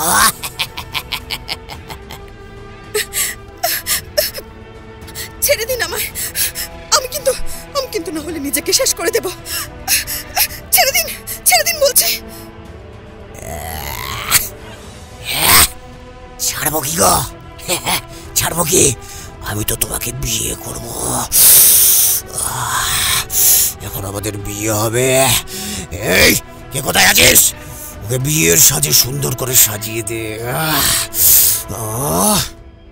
খবরদার শাতরেটি, ও বিবাহিত, ওর ওপর জোর জবরদস্তি করো না। এর ফল ভালো হবে না। আমাদের মুক্ত করে দাও। দলের মধ্যে উত্তেজনার সৃষ্টি হয়। ওয়াশিংটন অসহায়ের মতো হাহাকার করতে করতে মাটিতে লুটিয়ে পড়ে। এমন সময় জেমস জেনিফার দেওয়ার রিভলভার বের করে শাতরেটিকে লক্ষ্য করে গুলি ছোঁড়ে। সঙ্গে সঙ্গে সর্দার শাতরেটি মাটিতে আছড়ে পড়ে। তার শরীর থেকে তার প্রাণ বেরিয়ে যায়। তৎক্ষণাৎ মৃত্যু। এদিকে রিভলভারের গুলির শব্দে জঙ্গিল সৈন্যরা সশস্ত্র অবস্থায় ছুটে আসে। নিজেদের দলের একজনকে মৃত অবস্থায় দেখে জেমসদের দলের ওপর প্রতিশোধ নেবার জন্য আস্ফালন শুরু করে। ঠিক সেই সময়ে সর্দার চিৎকার করে সকলকে শান্ত হতে আদেশ করে, কিন্তু উত্তেজিত জঙ্গিলদের শান্ত করা সম্ভব হয় না। হঠাৎ এক সময় নিরুপায় হয়ে সর্দার চিৎকার করে ওঠে, এই শব্দ জাদুর মতো উত্তেজিত জনতার উপরে প্রতিক্রিয়া করে। হিংস্র জনতা যেন মুহূর্তের মধ্যে শান্ত হয়ে যায়, উঁচিয়ে রাখা অস্ত্র নিচে নামিয়ে নেয়। এই সব দেখে জেমস ও তার দলবল হকচকিয়ে যায়। এই সুযোগে সর্দারের নির্দেশে কয়েকজন জঙ্গিল সৈন্য জেমসের হাত থেকে রিভলভারটা নিয়ে নেয়, তাদের আবার কুটিরে নিয়ে যায়। এই বেমিং শব্দের অর্থ হল পরম প্রভু। এই শব্দটি জঙ্গিলদের মধ্যে একমাত্র রাজা, পুরোহিত ও সর্দারেরা উচ্চারণ করতে পারে। যাদের সম্বন্ধে এই শব্দটি ব্যবহার করা হয় তাদের কেউ স্পর্শ করতে পারে না, কেননা তারা যে পরম প্রভুর আশীর্বাদ ধন্য পুত্র, এই বিষয়ে কারোর কোনো দ্বিধা থাকে না। জঙ্গিল জনতা যখন আয়ত্তের বাইরে চলে যায় তখন নিরুপায় হয়ে সর্দার এই ঘোষণা করে।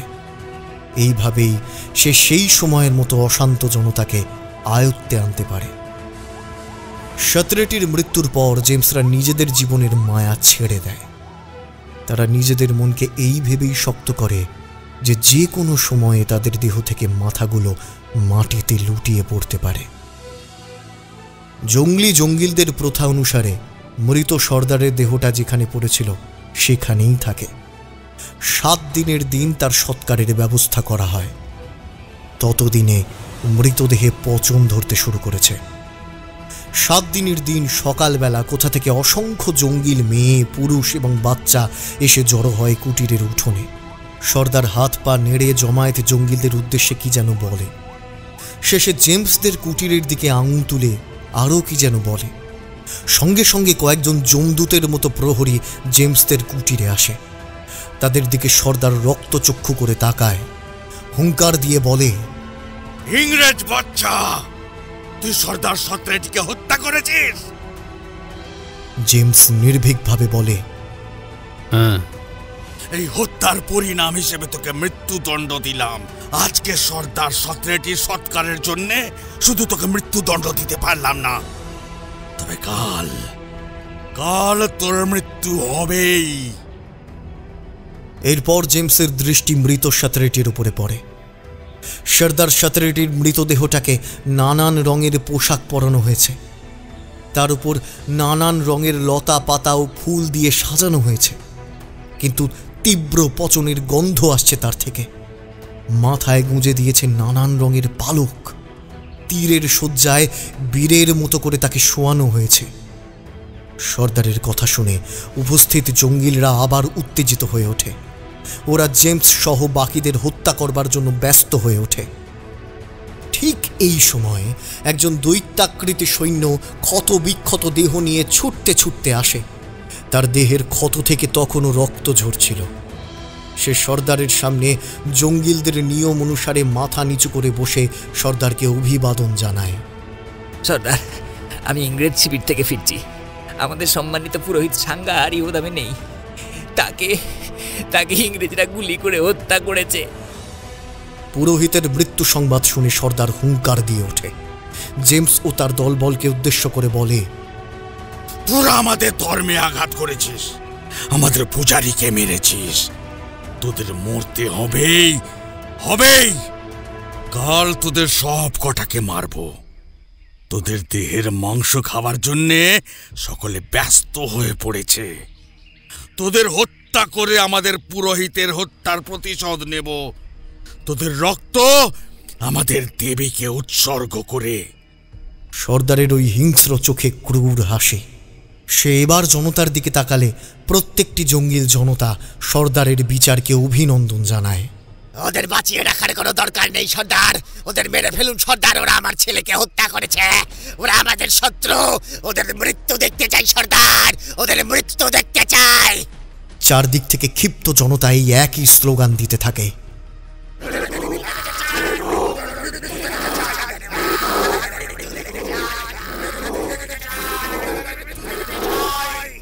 সর্দারের আদেশে প্রহরীরা জেমসদের মৃত সর্দার সাতরেটির সৎকারের জায়গায় নিয়ে যায়।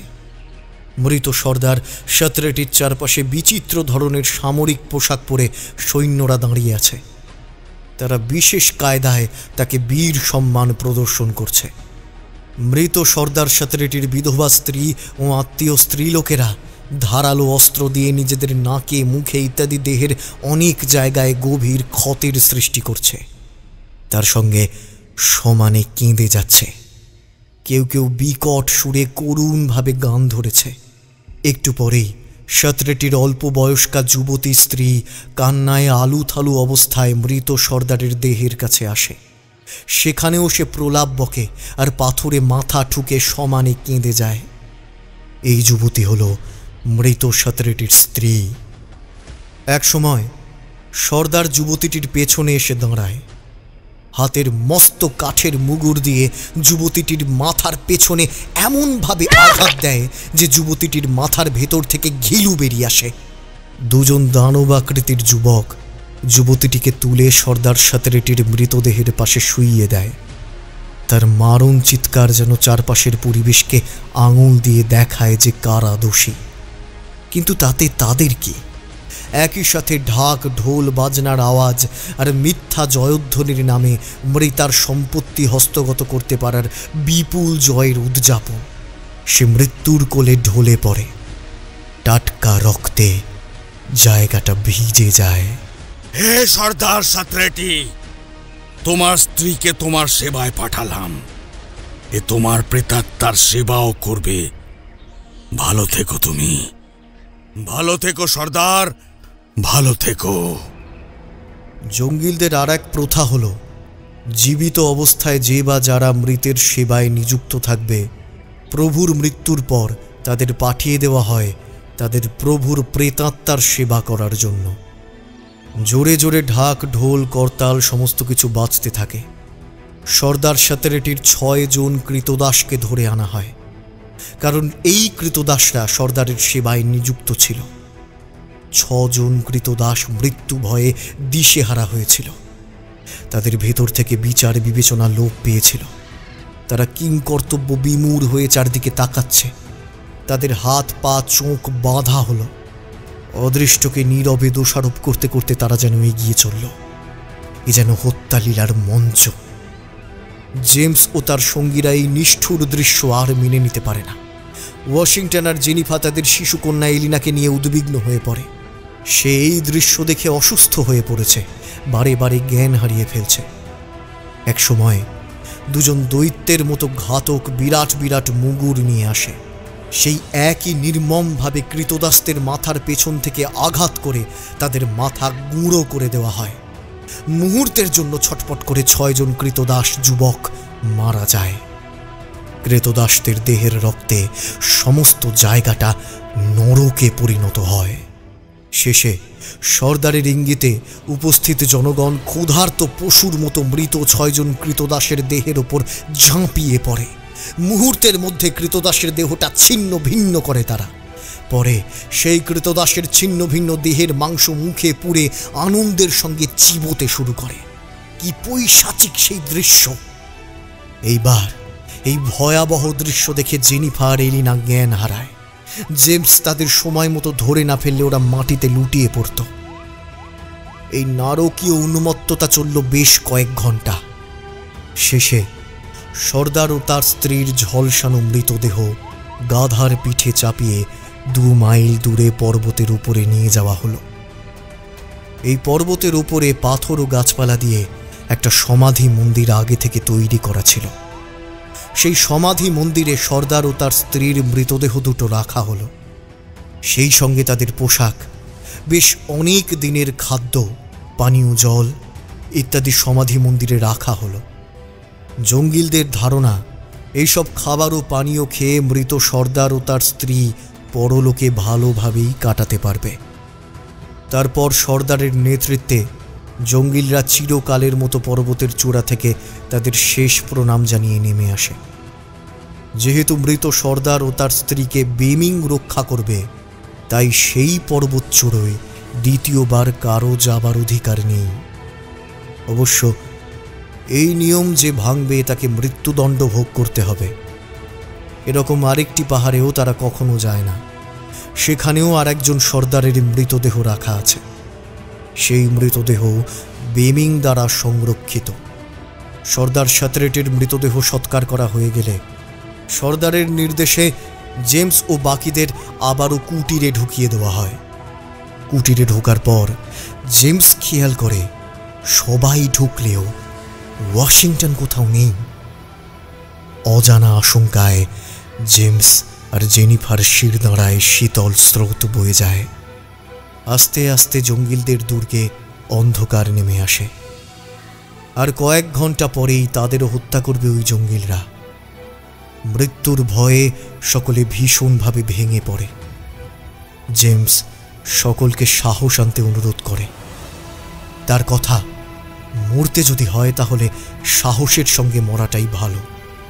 কিন্তু ওয়াশিংটনের শিশু কন্যাটিকে দেখে তার খুব মায়া হয়। জেমস তার মাথায় হাত বুলিয়ে দিতে আস্তে আস্তে ঘুমিয়ে পড়ে সে। তার ঘুমন্ত নিষ্পাপ মুখ দেখে জেমসের দুঃখে বুক ভেঙে যায়। মনে পড়ে তার মেয়ে এথেনার কথা। আর কি তবে দেখা হবে না? মুচড়ে ওঠে তার অন্তর। গলার কাছে কিছু একটা দলা পাকায়। সে নিজের মনেই ঈশ্বরের উদ্দেশ্যে বলে, হে ঈশ্বর, মৃত্যুতে আমার ভয় নেই, কিন্তু আমাদের সঙ্গের মেয়েদের উপরে যদি অত্যাচার করা হয় তা সহ্য করা আমার পক্ষে যে অসম্ভব। তাই জেনিফার কথা মতো ওদের হত্যা করার আগে আমরা যদি আমাদের মেয়েদের হত্যা করি তাহলে মেয়েরা শান্তিতে মরতে পারবে। কিন্তু আমাদের কাছে কোনো অস্ত্র তো নেই। এক বৃদ্ধ এগিয়ে আসেন জেমসের দিকে। শোনো, এইটা নাও। এইটাই আমাদের মেয়েদের বাঁচাবার একমাত্র উপায়। জেমস তার কথায় হতচকিত হয়ে যায়। বৃদ্ধটি নিজের পোশাকের ভেতর থেকে একটা বেশ ধারালো বাঁকানো ছোরা বার করে। কি ভাবছো কোথা থেকে পেলাম? তবে শোনো, সর্দার শাতরেটির মৃত্যুর সময় ওর পোশাক থেকে কায়দা করে এই ছোরাটা আমি বাগিয়েছি। তারপর সবার চোখের আড়ালে নিজের পোশাকের ভেতর ঢুকিয়ে রেখেছিলাম। জেমস তাকে ধন্যবাদ জানায়। ঘুমন্ত জেনিফা ও এলিনার দিকে কাতর নয়নে তাকায়। মনে মনে বলে, না না, এক্ষুনি কিছু করা ঠিক হবে না, উচিত হবে না। বেশি ঝুঁকি হয়ে যেতে পারে। শেষ পর্যন্ত দেখা দরকার। পরম প্রভুর যদি দয়া থাকে তাহলে আমরা এই জঙ্গলিদের হাত থেকে ঠিক রক্ষা পাব। শেষ রাতের দিকে চিন্তা, ভয় আর অবসাদে সকলে তন্দ্রাচ্ছন্ন হয়ে পড়ে। এক সময় মেঝেতে শীত কাটার শব্দে সকলে জেগে ওঠে। কিসের আওয়াজ? কি হচ্ছে? এলিনা, এলিনা, এলিনা! এলিনার নাম করতে করতে ধরফর করে উঠে জেনিফা দেখে এলিনা ঘুমোচ্ছে। ক্ষণিকের জন্য নিশ্চিন্ত হয় তার অন্তরাত্মা। পরক্ষণেই পরিস্থিতির গুরুত্ব বুঝে সজাগ হয়ে সে সকলকে জাগাবার চেষ্টা করে। শুনছো? তোমরা ওঠো, ওঠো তোমরা। আবার কোনো বিপদ আমাদের দরজায় করা নাড়ছে। ওঠো তোমরা, প্রস্তুত হও। মনে হচ্ছে কোনো হিংস্র জন্তু জানোয়ার মেঝের মাটি খুঁড়তে খুঁড়তে আমাদের কুটিরে এসে পৌঁছেছে নিশ্চয়ই। সকলে ভয় পায়। সকলে কান খাড়া করে মেঝের ওই শব্দের উৎস বুঝতে চেষ্টা করে। সবাই তৈরি হও। শোনো, আমাদের যে করেই হোক শিশু, স্ত্রী, বৃদ্ধদের রক্ষা করতে হবে। যে কোনো পরিস্থিতি আসতে পারে। প্রয়োজনে যেভাবেই হোক আমাদের এখান থেকে পালাতে হবে। সকলে তৈরি থেকো। এরপর জেমস নিজেই শাতরেটির ছোড়া দিয়ে কুটিরের মেঝের যে জায়গায় শব্দ হচ্ছিল সেই জায়গা খুঁড়তে শুরু করে। ছেলে মেয়ে নির্বিশেষে সবাই তার সাথে যোগ দেয়। কিছুক্ষণ পরেই গর্তের ভেতর থেকে একটা মাটি মাখা হাত বেরিয়ে আসে। জেমস হাতের ছুরি দিয়ে হাতের আঙুলে একটা খোঁচা মারে। সঙ্গে সঙ্গে গর্তের মধ্যে থেকে হারিয়ে যাওয়া ওয়াশিংটনের আর্তকণ্ঠ শোনা যায়। পরক্ষণেই কুটিরের বাইরেকার প্রহরীরা যাতে কণ্ঠস্বর শুনতে না পায় সেজন্য হাতের যন্ত্রণা সত্ত্বেও সে মুখ বন্ধ করে রাখে। একটু পরেই গর্ত দিয়ে ওয়াশিংটনের দেহটা আস্তে আস্তে কুটিরে উঠে আসে। জেনিফার শুকিয়ে যাওয়া মুখে হঠাৎই আলোর সঞ্চার হয়। তুমি এত... কথা শেষ করতে পারে না সে। ততক্ষণে নিজের হাত দিয়ে পরম স্নেহে জেনিফার মুখ চেপে ধরেছে ওয়াশিংটন। সে সকলকে চুপ করতে অনুরোধ জানায়। জেমস মৃদু স্বরে তাকে প্রশ্ন করে, তুমি কোথায় ছিলে? আমরা কি ভয়ঙ্কর আতঙ্কে ছিলাম। কেঁদে কেঁদে তোমার স্ত্রী আর মেয়ের কি দশা হয়েছে একবার দেখো। সব বুঝতে পারছি জেমস, কিন্তু আমি ছিলাম নিরুপায়। সর্দার সাতরেটির মৃতদেহ সৎকার করার সময় জঙ্গিলদের হৈহট্টগোলে আমি ওদের সতর্ক দৃষ্টি ফাঁকি দিতে সমর্থ হই। আমি লুকিয়ে তোমাদের কুটিরের মেঝে পরীক্ষা করি। পরে একটা বড় ঘরের ভেতর থেকে একটা দড়ি আর ছোরা পাই। বোধহয় কেউ ফেলে গিয়েছিল। তোমাদের কুটিরের দিকেই একটা গর্ত দেখতে পাই। সেই গর্তের ভেতরে ঢুকে ছোরা দিয়ে সুড়ঙ্গটা খুঁড়তে শুরু করি, আর সেই পথ দিয়েই অবশেষে... তবে ক্যাপ্টেন হেরেনদের কোনো খবর পেলাম না ভাই জেমস। ভেবেছিলাম তাদেরও খুঁজে নিয়ে এসে তোমায় চমকে দেব। সেসব বাদ দাও, আমরা একসাথেই না হয় তাদের খোঁজার চেষ্টা করব। তবে সত্যি তোমার সাহসের জবাব নেই, তোমায় কুর্নিশ জানাতেই হয়। সকলে ওয়াশিংটনের প্রতি তাঁদের কৃতজ্ঞতা জানায়, কিন্তু ওয়াশিংটনের মন উদ্বিগ্ন। সে যে আর সময় নষ্ট করতে চায় না। সুড়ঙ্গ দিয়ে সকলকে নিয়ে জঙ্গলিদের আওতার বাইরে যত তাড়াতাড়ি সম্ভব সে চলে যেতে চায়। অনেক হয়েছে, এসবের জন্য পরে অনেক সময় পাবো বন্ধু। আপাতত আমাদের বেরোতে হবে। চলো তোমরা। ওয়াশিংটন সকলকে নিয়ে সুড়ঙ্গ পথে নেমে পড়ে। রাতের অন্ধকারের মধ্যে সকলে সুড়ঙ্গ থেকে বেরিয়ে পড়ে। পাহাড়ের চড়াই উতরাই পার হয়ে যত তাড়াতাড়ি সম্ভব শত্রুপুরীর বাইরে চলে যেতে চেষ্টা করে, কিন্তু অনভ্যস্ত থাকায় সকলেই রাতের কুয়াশাচ্ছন্ন পথে পাথরে ধাক্কা খায়, চোট পায়, আহত হয়। পথশ্রমে সকলে ক্লান্ত হয়ে পড়ে, তবুও কেউ থামতে চায় না। প্রাণপণে পাহাড়ি রাস্তা দিয়ে প্রায় ছুটতে থাকে। একসময় ক্লান্ত হয়ে পাহাড়ের খাঁজেই যে যেখানে পারে শুয়ে পড়ে। সকাল হয়, চারদিকের ঘন কুয়াশা আস্তে আস্তে কেটে যায়। চোখ খুলতে না খুলতেই তারা দেখে তাদের খোঁজে প্রায় কাছাকাছি চলে এসেছে জঙ্গিলরা। তাদের হাতে নানান রকম অস্ত্র, তাদের হিংস্র হুঙ্কারে চারদিক গম গম করছে। তাদের হাবভাব দেখে মনে হচ্ছে একবার যদি ওরা সুযোগ পায় তাহলে সেই কৃতদাসদের মতো ওদের টুকরো টুকরো করে ফেলবে। এই অবস্থায় সকলের বুকের রক্ত হিম হয়ে আসে। সব শেষ, আর পালানোর কোনো উপায় নেই। উপায় নেই বললে হবে না, ভালো করে বুঝো। পালাতে গিয়ে কি হতে পারে? খুবজন মৃত্যু, ওদের সামনে পড়লেও মৃত্যু। তার চেয়ে আমাদের একবার চেষ্টা অন্তত করে দেখা উচিত। পাগল হলে নাকি? আমাদের সাথে বয়স্ক লোকজন আছে, মেয়েরা আছে, আমরা পালাতে পারবো? পালাতে হবে জেনিফা। ওদের হাতে পড়লে কিন্তু তোমরা প্রাণে ও মানে উভয়ই শেষ হবে। তার চেয়ে প্রাণে শেষ হওয়াটাই বেশি ভালো নয় কি? সকলে সম্মত হয়। বয়স্ক ও শিশুদের পুরুষরা কোলে পিঠে নেয়। তারপর সকলে প্রাণপণ পাহাড়ি রাস্তা দিয়ে ছুটে চলতে শুরু করে। তা না হলে জঙ্গিলরা যন্ত্রণা দিয়ে দিয়ে তাদের উপরে প্রতিশোধ নেবে, সে কথা তাদের আর বুঝতে বাকি থাকে না। সকলে দেহের সমস্ত শক্তি একত্রিত করে ছুটতে থাকে।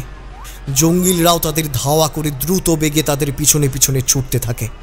কোনো মতে পাহাড়ের চূড়োয় এসে ক্লান্তিতে জেমস ও তার সঙ্গীরা হাঁপাতে শুরু করে। তাদের আর এগোনোর মতো শক্তি নেই। ওদিকে জঙ্গিলরা প্রায় তাদের ধরে ফেলেছে। কিন্তু এই সময়ই একটা অদ্ভুত ব্যাপার ঘটে যায়। জঙ্গিলরা পাহাড়ের নিচে এসে হঠাৎ মন্ত্রপুতের মতো থেমে যায়, আর উপরে ওঠে না। ওখানে দাঁড়িয়েই সকলে জেমস ও তার দলবলের উদ্দেশ্যে আস্ফালন শুরু করে। নেমে আয় বলছি। এইভাবে বাঁচবি ভেবেছিস? তোদের সব কটাকে আজ জ্যান্ত কেটে পুড়িয়ে মারবো। কেউ রেহাই পাবি না, কেউ। কোথায় পালাবি? হ্যাঁ, কোথায় পালাবি? ভূতত্ত্ববিদ ওয়াশিংটন ভালো করে চারদিকে নজর বোলায়। চারদিকটা ভালো করে দেখতে দেখতে একসময় সে আনন্দে উৎফুল্ল হয়ে ওঠে। হাসতে হাসতে সে বলে, আর কোনো ভয় নেই বন্ধুগণ। ঈশ্বর মুখ তুলে চেয়েছেন, আমাদের প্রাণ ওরা কিছুতেই নিতে পারবে না। তুমি কি মজা করছো নাকি? মৃত্যুর দোরগোড়ায় দাঁড়িয়েও তুমি কি দিবা স্বপ্ন দেখছো? আরে মজা না, ভালো করে দেখো। এখানেই তো মৃত সর্দার সাতনেটি বেমিং আর জঙ্গিলদের রক্ষা করে। পারবে না, এটাই তো সেই পাহাড় যেখানে মৃতদেহ রাখা আছে। এ তো ওদের পবিত্র স্থান। এখানে তো কোনো জঙ্গিল আসতেই পারবে না। এতক্ষণে সকলে স্বস্তির নিঃশ্বাস ফেলে, পরম ঈশ্বরকে অশেষ ধন্যবাদ জানায়। সামনে পাহাড়ের চূড়োয় সর্দার সাতরেটির সমাধি মন্দিরে দেখতে পাওয়া যায়। সকলে সমাধি মন্দিরের দিকে এগিয়ে যায়। সমাধি মন্দিরের পর্দা সরিয়ে এগোতে গিয়েও জেমস হঠাৎই ভয়ে কয়েক পা পিছিয়ে আসে। ফিসফিস করে বলে, যেও না, ওদিকে কেউ যেও না। এইখান থেকে পালিয়ে চলো, এই জায়গাটা নিরাপদ নয়। বাঁচতে চাইলে পালাও। শান্ত হও জেমস, কি হয়েছে? তুমি এত ভয় পাচ্ছ কেন? এই তাকাও আমার দিকে। কি দেখেছো? আমি সমাধি মন্দিরের ভিতরে ঢুকতেই একজন জীবন্ত জঙ্গলিকে বসে থাকতে দেখেছি। সকলে তার কথা শুনে আতঙ্কিত হয়ে পড়ে। বৃদ্ধ লোকটি বলে, জীবন থাকতে তো কোনো জঙ্গিল এখানে আসবার সাহস পাবে না। তবে কি প্রেতাত্মার ব্যাপার, তাই বা কি করে সম্ভব? চলো তো আমরা সকলে গিয়ে দেখি। হ্যাঁ, সবাই মিলে গিয়ে দেখি নাকি? সকলে একসঙ্গে সমাধি মন্দিরের পর্দা তুলে ধরে। দেখে একজন জীবন্ত মানুষ লতা পাতার পোশাক পরে আছে। লোকটার মুখ চোখ পরিষ্কার দেখা যাচ্ছে না, তবে লোকটা যে জীবন্ত তাতে আর কোনো সন্দেহ থাকে না। ওয়াশিংটন ভীত কণ্ঠে সাহস জুগিয়ে এই প্রশ্ন করে, কে কে কে ভেতরে বসে আছো? যদি বাঁচতে চাও তবে দুহাত উপরে তুলে আমাদের কাছে আত্মসমর্পণ করো। তা না হলে তোমাকে কেউই বাঁচাতে পারবে না। সঙ্গে সঙ্গে সমাধি মন্দিরের ভেতর থেকে কে যেন বলে ওঠে, অযথা ভয় পাচ্ছেন, স্বচ্ছন্দে ভেতরে আসুন, আপনাদের জন্য খাবার তৈরি আছে। এ কি, এই ভাষা চেনা লাগছে কেন? ওয়াশিংটন, ঠিকই ভাবছো জেমস। দুজন একসাথে ভুল করতে পারি না আমরা। এই ভাষা তো কোনো আদিবাসীর পক্ষে বলা সম্ভব নয়। সকলে সমাধি মন্দিরের পর্দা সরিয়ে ভালো করে লক্ষ্য করে। আরে, এই তো আমাদেরও নিখোঁজ ক্যাপ্টেন হেরেন। আপনি এখানে কি করে এলেন? হেরেন সমাধি মন্দির থেকে বাইরে বেরিয়ে আসেন। হাসতে হাসতে বলেন, সেদিন আমার জাহাজ সুন্দরবনের নির্জন এলাকা পেরোনোর সময় জলদস্যুদের কবলে পড়ে। তারা আমার থেকে টাকা পয়সা ধন দৌলত সমস্ত কিছুই কেড়ে নেয়, আমাকে বন্দি বানিয়ে দেয়। তাদের ডেরা থেকে আমি কোনো মতে পালিয়ে আসি, আর তারপরেই দুর্ভাগ্যবশত আমি এদের হাতে পড়ি। এরা আমাকে গুম করে রেখেছিল। যেদিন ওদের সর্দার সতরেটির মৃত্যু হয়, সেদিন আমি ওদের সামান্য অসতর্কতার সুযোগ নিয়ে পালিয়ে আসি। কিন্তু তারপরে আবার অন্য একজন সর্দারের কাছে ধরা পড়ি। সেই সর্দার আবার আমাকে কয়েকদিন কুটিরে বন্দি করে রাখে। এক বন্দিদশা থেকে আর এক বন্দিদশায় এসে আমার মন ব্যস্ত হয়ে ওঠে। তা এরই মধ্যে একদিন একটু সুযোগ পেয়ে আমি সেই সর্দারের কবল থেকেও পালাই। ওদের আচরণে আমি বুঝতে পারি যে এই পাহাড়ের চূড়োয় কোনো জঙ্গিল আসতে পারবে না। তারপর আবার কি, মৃত সর্দারের জন্য রাখা খাবার খেয়ে এ কটা দিন আমি বেশ নিশ্চিন্তে কাটিয়ে দিয়েছি। হেরেনের কথায় সকলের খিদের কথা মনে পড়ে। সে কথা বুঝতে পেরেই যেন তিনি প্রশ্ন করেন, তোমাদেরও তো খিদে পেয়েছে নিশ্চয়ই। পাওয়াটাই তো স্বাভাবিক। তোমরা এখানে বসো, বিশ্রাম করো, আমি তোমাদের খাওয়ার ব্যবস্থা করছি। সর্দার সতরেটির জন্য রাখা খাবার সকলে পরম আনন্দে খায়, হাত পা ছড়িয়ে বসে বিশ্রাম করে। অবশ্য তখনও জঙ্গিলরা পাহাড়ের নিচে দাঁড়িয়ে আছে, শকুনের দৃষ্টি নিয়ে তাকিয়ে আছে তাদের শিকার জেমসদের দিকে। পরপর 2 দিন 2 রাত্রি কেটে যায়, কিন্তু তাদের নজর সরে না। জঙ্গিলদের চোখে ধুলো দিয়ে অবশ্য একবার জেমস ও তার লোকেরা পাহাড়ের পেছন দিক দিয়ে পালাতে চেষ্টা করেছিল, কিন্তু তখনই জঙ্গিলরা তাদের লক্ষ্য করে তীর ছোঁড়ে। তারা নিরুপায় হয়ে আবার পাহাড়ের চূড়োয় ফিরে আসতে বাধ্য হয়। জঙ্গিলরা পালা করে পাহারা দেয়। না না ওয়াশিংটন, এভাবে পালানো সম্ভব নয়, ধরা পড়লে সব শেষ। আমরা একা নেই, বোঝো সেটা। আরে শান্ত হও, শান্ত হও, শান্ত। উপায় আমার জানা আছে। অনেক ভাবনা চিন্তা করে হেরেন একটা উপায় বার করেন। সকলে আনন্দের সঙ্গে তাকে ঘিরে ধরে। এখানকার প্রত্যেকটি পাহাড়ই ঘুমন্ত আগ্নেয়গিরি, তাই আমরা যদি এই পাহাড়ের যে কোনো অংশ খুঁড়ি তাহলে সেখান থেকে আগুন আর তার সাথে সাথে ধোঁয়া বের হবে। আগুন আর ধোঁয়া দেখে জঙ্গিল প্রহরীরা নিশ্চয়ই ভাববে আমরা জঙ্গিলদের নিয়ম না মেনে এই পাহাড়ের চূড়োয় আসায় বেমিং আমাদের আগুন দিয়ে পুড়িয়ে মারছে। এই দৃশ্য দেখে তারা নিশ্চিন্ত হয়ে নিজেদের কুটিরে চলে যাবে, আর সেই সময় পাহাড়ের পিছন দিয়ে আমরা সকলে পালিয়ে যেতে পারবো। ধন্য আপনি, অনেক ধন্যবাদ।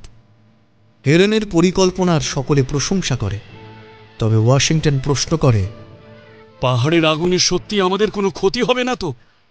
দেখো, নিজেকে নিয়ে আমি ভয় পাচ্ছি না, কিন্তু কিন্তু আমার সাথে আমার স্ত্রী কন্যা আছে। আরে না না না না না, আপনি বৃথাই দুশ্চিন্তা করছেন। পাহাড় খোঁড়ার আগে পাথর দিয়ে সমাধি মন্দিরের একদিকে আমি এমন করে উঁচু করে দেব যাতে আগুন আমাদেরকে স্পর্শ করতে পারবে না। আবার আগুন এমনভাবেই আমরা বের করব যাতে এই আগুনটা ওই পাহারারত জঙ্গিলদের উপরে গিয়ে পড়বে। দেখবেন সকলে প্রাণে বাঁচবার জন্য ছুটে পালাবে। শুধু আপনাদেরকে আমাকে একটু সাহায্য করতে হবে। সমস্ত দিন জেমস ও বাকিরা হেরেনের পরিকল্পনাকে বাস্তব করায় ব্যস্ত থাকে। সন্ধে হবার সঙ্গে সঙ্গে সকলে পাহাড়ের গায়ে গর্ত খুঁড়তে থাকে। বেশ কিছুক্ষণ খোঁড়ার পর সেই গর্ত দিয়ে প্রচণ্ড গরম ধোঁয়া বের হতে শুরু করে। সেই গরম ধোঁয়ার আওতায় থাকলে মানুষের দেহের মাংস সেদ্ধ হয়ে যাওয়ার উপক্রম হয়। ধোঁয়া বাড়তে থাকে, ভীষণ গরম হয়ে ওঠে চারদিক। পাহাড়ের নিচে যে প্রহরীরা দাঁড়িয়েছিল সেই প্রহরারত জঙ্গিলদের মধ্যে মরণ ভয় ঢোকে। তারা ভাবে দেবতা ক্রুদ্ধ। তারা ভীষণ চিৎকার করে ছুটে পালায় নিজেদের জীবন রক্ষা করার জন্য। আবার যারা নিরাপদ জায়গায় ছিল তারা জেমস ও তার দলবলের আগুনে পুড়ে মরার জন্য আনন্দ করতে থাকে। জেমসরা মন্দিরের সামনে পাথরের প্রাচীরের আড়াল থেকে নিজেদের রক্ষা করছিল, নিচে জঙ্গিলদের হাবভাব বুঝতে চেষ্টা করছিল। রাত্রির শেষ প্রহরে জেমসরা দেখে পাহাড়ের নিচে আর একটি জঙ্গিলও নেই। তাদের মৃত্যু সম্বন্ধে নিশ্চিন্ত হয়ে জঙ্গিল প্রহরীরা যে যার কুটিরে ফিরে গেছে। কে কোথায় আছো তৈরি হও, এই মোক্ষম সুযোগ আমাদেরকে এই সময় পালাতেই হবে। মনে রেখো সবাই, যাই হয়ে যাক না কেন আমরা লক্ষ্য থেকে পিছু হটব না। পেছন দিক দিয়ে অতি কষ্টে তারা সমতল ভূমিতে আসে। তারপর শুরু হয় দুর্গম বন জঙ্গলের পথের মধ্যে দিয়ে নিজেদের আত্মগোপন করে চলা। কয়েক রাত ও দিন অমানসিক পরিশ্রম করার পর তারা সমুদ্রের কাছাকাছি এসে পড়ে। সমুদ্রের নোনা বাতাস যেন সকলকে আরো সতেজ করে তোলে। সকলে স্বস্তির নিঃশ্বাস ফেলে। তবে বিপদ যে তাদের জন্য সেখানেই অপেক্ষা করছিল সেইটা তারা বোঝেনি। হঠাৎই জেমস আর তার বাহিনী দেখে এক দল জঙ্গিল বিভিন্ন অস্ত্রশস্ত্র নিয়ে তাদের আক্রমণ করতে আসছে। আচমকা এই দৃশ্য দেখে সকলে পাথরের মতো দাঁড়িয়ে পড়ে। এই অবস্থায় কি করা উচিত তা কারোর মাথায় আসে না। হঠাৎ হেরেনের চোখ যায় দূরে সমুদ্রের ধারে বাঁধা নৌকোগুলোর দিকে। সে চিৎকার করে সকলকে বলে, ওই দেখো আর সময় নষ্ট করো না, সকলে এক ছুটে গিয়ে নৌকে উঠে পড়ো, যাও যাও যাও। সমুদ্রের ধারে সত্যিই নৌকো দেখে সকলে প্রাণপণ ছুটে নৌকোয় উঠে বসে। জেমস তাড়াতাড়ি নৌকো ছেড়ে দেয়। জেমস, হেরেন, ওয়াশিংটন সমেত 4-5 জন নৌকোর দাঁড় বেয়ে নৌকোটাকে সমুদ্রের অনেকটা ভেতরে নিয়ে যায়, কিন্তু তাতেও তারা বিপদমুক্ত হয় না, কারণ জঙ্গিলরা তখনও তাদের পিছু পিছু আসছে। অনেকে সাঁতরাচ্ছে, কেউ কেউ তীর ছুঁড়ছে। কায়িক পরিশ্রমে তারা এতটাই ক্লান্ত হয়ে পড়েছিল যে তারা চেষ্টা করলেও বেশি জোরে নৌকোর দাঁড় টানতে পারছিল না। তাই জঙ্গিলদের সঙ্গে নৌকোর ব্যবধান ক্রমশ কমে আসছিল। ঠিক এই সময় সমুদ্রে একটা জাহাজ দেখতে পায় জেমস ও তার সহযাত্রীরা। জাহাজ দেখে তাদের মনের জোর আরও বেড়ে যায়। পিছনে জঙ্গিলদের এগিয়ে আসার ব্যাপারে গুরুত্ব না দিয়ে তারা তাদের নৌকোটা যত দ্রুত সম্ভব জাহাজের কাছে নিয়ে যাওয়ার প্রাণপণ চেষ্টা করে, এবং একটা সময় জঙ্গিলরা আর তাদের পেছনে আসে না। এদিকে সবাই যখন জাহাজ ধরার প্রাণপণ চেষ্টা চালাচ্ছে, সেই অবস্থায় হঠাৎই একটা ভাবনা জেমসকে বিচলিত করে দেয়। এই দাঁড়াও দাঁড়াও, সবাই দাঁড়াও, এত তাড়াহুড়ো করো না, আগে দেখতে দাও। কি হয়েছে জেমস? কোনো সমস্যা? একটা কথা কেমন মনে হচ্ছে ওয়াশিংটন, একটা সন্দেহ হচ্ছে বলতে পারো। কি মনে হচ্ছে বলো তো, একটু খুলেই বলো না। মনে হচ্ছে সামনের জাহাজটা জলদস্যুদের জাহাজও হতে পারে। তা যদি হয় তবে জঙ্গলিদের হাত থেকে রক্ষা পেলেও জলদস্যুদের হাত থেকে রক্ষা পাওয়া কষ্টকর। ঠিক এই সময়ে তাদের জল্পনাকে সত্যি প্রমাণ করে সেই জাহাজ থেকে পরপর 2 বার হচকিতে কামান দাগা হয়। কিছু নৌকো উল্টে যায়, সকলে হাহাকার করে ওঠে। জেমস পাল্টা গুলি ছোড়ে। সাহসী জেমস ওয়াশিংটন নৌকোর বাকিদের রক্ষা করার চেষ্টা করতে থাকে। সে জাহাজের দিকে বন্দুক তাক করে বলে, আর এগোনোর চেষ্টা করলে গুলি করে তোমাদের খুলি উড়িয়ে দেব। আমাদের দুর্বল ভাবার ভুলটা করো না। এই গোলাগুলিতে অনেকেই জলে পড়ে গিয়েছিল। তারা কোনো রকমের সাঁতরে নৌকোর কাছাকাছি এসে পৌঁছয়। সকলকে বিপদমুক্ত করে জেমস যখন জাহাজটার দিকে তাকায়, তখন সে অবাক হয়ে যায়। এই জাহাজটাই যে ও হারিয়েছিল। তার স্ত্রী, কন্যা, বন্ধু ছিল এই জাহাজেই। জলদস্যুরা এটা দখল করেছিল। তাহলে এই জাহাজটা কি সত্যিই জলদস্যুদের বোমবেটে জাহাজে পরিণত হয়েছে? জেমসের ভাবনার মাঝেই ক্রমশ জাহাজটা ওদের নৌকোর আরও কাছে এগিয়ে আসে এবং একে একে সকলকে জাহাজে তুলে নেয়। জাহাজে উঠে জেমস জাহাজের সব কর্মচারীকেই চিনতে পারে। সে জাহাজে জলদস্যুদের খোঁজখবর করতে শুরু করে। প্রথমে তো জাহাজের নাবিকরা তাকে দেখে খুবই অবাক হয়। জাহাজের এক ক্যাপ্টেন হ্যারি জেমসদের স্নান সেরে কিছু খাবার খেয়ে বিশ্রাম করতে অনুরোধ জানায়। অবশ্য পরে সকল প্রশ্নের উত্তর দিতে সে প্রতিজ্ঞাবদ্ধ হয়। ওরা ক্যাপ্টেনের অনুরোধ মতো খাওয়া দাওয়া করে একটু বিশ্রাম নেয়। তবে ব্যাপারটা জানার জন্য জেমস উদ্গ্রীব হয়ে ওঠে।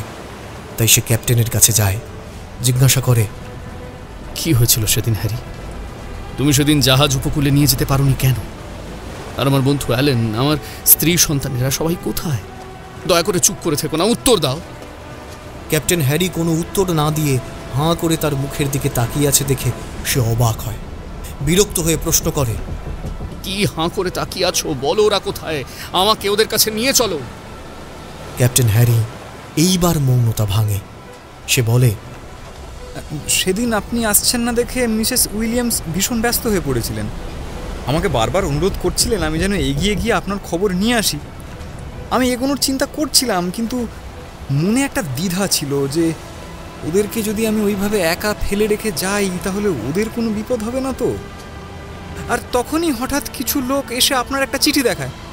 হ্যাঁ, আপনিই তো আমাকে একটা চিঠি লিখে জানিয়েছিলেন যে আপনি ওখানে কিছুদিন থাকবেন আর জাহাজটাকে ইংল্যান্ডের উপকূলে আমাকে ফেরত নিয়ে যেতে হবে। তার মানে আমি তো কিছুই লিখিনি। কোনো প্রমাণ আছে তোমার কাছে? দেখাতে পারবে নাকি তুমি ওদের সাথে কিছু? জেমস গম্ভীর দৃষ্টিতে ক্যাপ্টেন হ্যারির দিকে তাকিয়ে প্রশ্ন করে। ক্যাপ্টেন হ্যারি সঙ্গে সঙ্গে জেমসের লেখা একটা চিঠি জেমসের হাতে দিয়ে তাকে পড়তে বলে।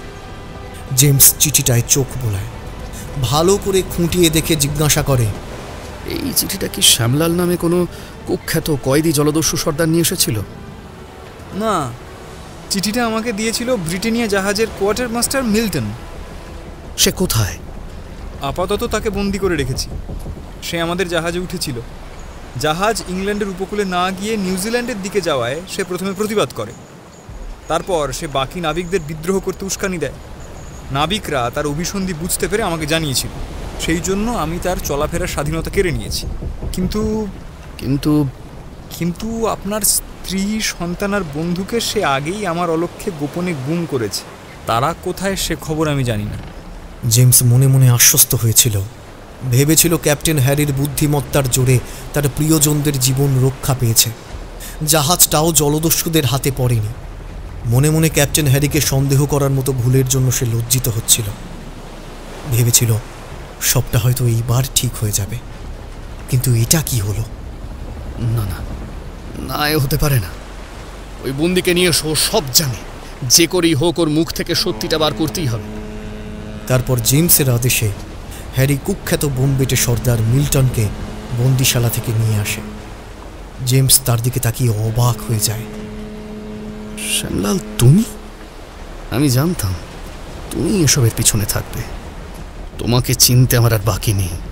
আমার পরিবারের লোকজন কোথায় কোথায় ওরা বলো, না হলে কিন্তু তুমি প্রাণে বেঁচে এখান থেকে ফিরতে পারবে না। কথা বলতে বলতেই রাগের মাথায় ওর কলারটা চেপে ধরে জেমস। শ্যামলাল নাম শুনেই অবাক হয়ে হ্যারি প্রশ্ন করে, শ্যামলাল? হ্যাঁ, যেখান থেকে ক্যাপ্টেন হেরেন নিখোঁজ হন সেখানেই এনার সাথে আমার পরিচয় হয়, মানে ইন্ডিয়াতে আসার পরে। ইনি আমাকে নিজের পরিচয় এই নামই দিয়েছিলেন। ক্রমশ ওনার উদ্দেশ্য আমার কাছে পরিষ্কার হয়। তবে আমি ওদের উদ্দেশ্যে জল ঢেলে পালিয়ে যাই। এখন আবার মিল্টন ছদ্মনাম ধরেছে। আর কত নাম আছে তোমার, বলো? হ্যারি, জেমস ও তার সঙ্গীরা নানানভাবে মিসেস উইলিয়ামস এবং বাকিদের সম্বন্ধে প্রশ্ন করে, কিন্তু শ্যামলাল কোনো সদুত্তর দিতে পারে না। শেষে সকলে স্থির করে হয়তো তারা আর বেঁচে নেই, কাজেই দেশে ফেরা উচিত। মিল্টনকে তারা বন্দি করে দেশে নিয়ে যাবে এমনটাই ঠিক হয়। কিন্তু জেমস আশা ছাড়ে না। জোর করে যখন কাজ হয় না তখন অনুনয় বিনয় করতে থাকে। অনেক অনুনয় বিনয় করার পর কোয়ার্টার মাস্টার মিল্টন জানায় যে সে এই বিষয়ে যা জানে তা একমাত্র একটা শর্তে বলতে পারে। কি শর্ত? আবার কি চাই তোমার? এত কিছুর পরেও যে তোমাকে আমরা বাঁচিয়ে রেখেছি, এইটাই কি তোমার জন্য যথেষ্ট নয়? তারপরেও কথা দিচ্ছি, তুমি যা চাইবে আমি প্রাণ দিয়ে হলেও সেটা তোমাকে দেওয়ার চেষ্টা করব। এবার বলো, ওরা কোথায়? বেশ, আমি মিসেস উইলিয়ামসের সন্ধান দিতে পারি, যদি আপনারা আমাকে কথা দেন যে আমাকে আপনারা ইংল্যান্ডে না নিয়ে গিয়ে কোনো এক নির্জন দ্বীপে ছেড়ে দেবেন। কথাটা শোনা মাত্রই সবাই চমকে যায়। তার মুখে এমন কথা কেউই আশা করেনি। প্রথমে জেমস রাজি হয় না, তার বিবেকে বাধে। আপনি কিন্তু কথা দিয়েছিলেন জেমস, কথার খেলাপ আপনি করতে পারেন না। আর আমার কথা মতো কাজ না করলে আপনার পরিবারকে কোনোদিনই খুঁজে পাবেন না। এই দিকটাও ভেবে দেখবেন। বেশ, তাই হবে। এবার বলো। দেখুন, ক্যাপ্টেন হেরেনকে আপনারা এখানে, মানে আমার সামনে নিয়ে আসবেন না। আসলে আপনারা হয়তো জানেন না, ক্যাপ্টেন হেরেনের ব্রিটেনিয়া জাহাজের কোয়ার্টার মাস্টার হয়ে আমি তার সাথে এখানে আসি। তবে মাঝপথে ক্যাপ্টেন হেরেনের সঙ্গে আমার মতভেদ দেখা যায়। এই মতভেদ একসময় প্রবল আকার ধারণ করে। আমি প্রতিবাদ করি। ক্যাপ্টেন খুবই কড়া প্রকৃতির লোক ছিল। সে আমাকে জোর করে সুন্দরবনের কিছু আগে নির্জন একটা দ্বীপে নামিয়ে দেয়, তারপর জাহাজ নিয়ে চলে যায়। দ্বীপটার সম্বন্ধে কিছু না জানা থাকায় দুদিন অনাহারে বাঁচার তাগিদে আমি পথ চলি। একসময় জেল পালানো কয়েকটা কয়েদিদের সঙ্গে আমার দেখা হয়। এই সব কয়েদিরা ডাকাতি, রাহাজানি, হত্যা ইত্যাদি করে বেড়াচ্ছিল। নিরুপায় হয়ে আমি তাদের দলে ভিড়ে যাই। নিজের বুদ্ধি ও নিষ্ঠুরতার গুণে আমি সেই কয়েদিদের সর্দার হয়ে উঠি জলদস্যু। বেশ কয়েকবার জেলেও গেছি, সেখান থেকে পালিয়েও এসেছি। শ্যামলাল ছদ্মনাম নিই। এরপর জলদস্যু সর্দারের সঙ্গে দেখা হওয়ার পর তার সাথে পরামর্শ করি কিভাবে জেমসকে উচিত শিক্ষা দেওয়া যায় সেই ব্যাপারে। তার খুব অহংকার, মানুষ জ্ঞান করে না সে।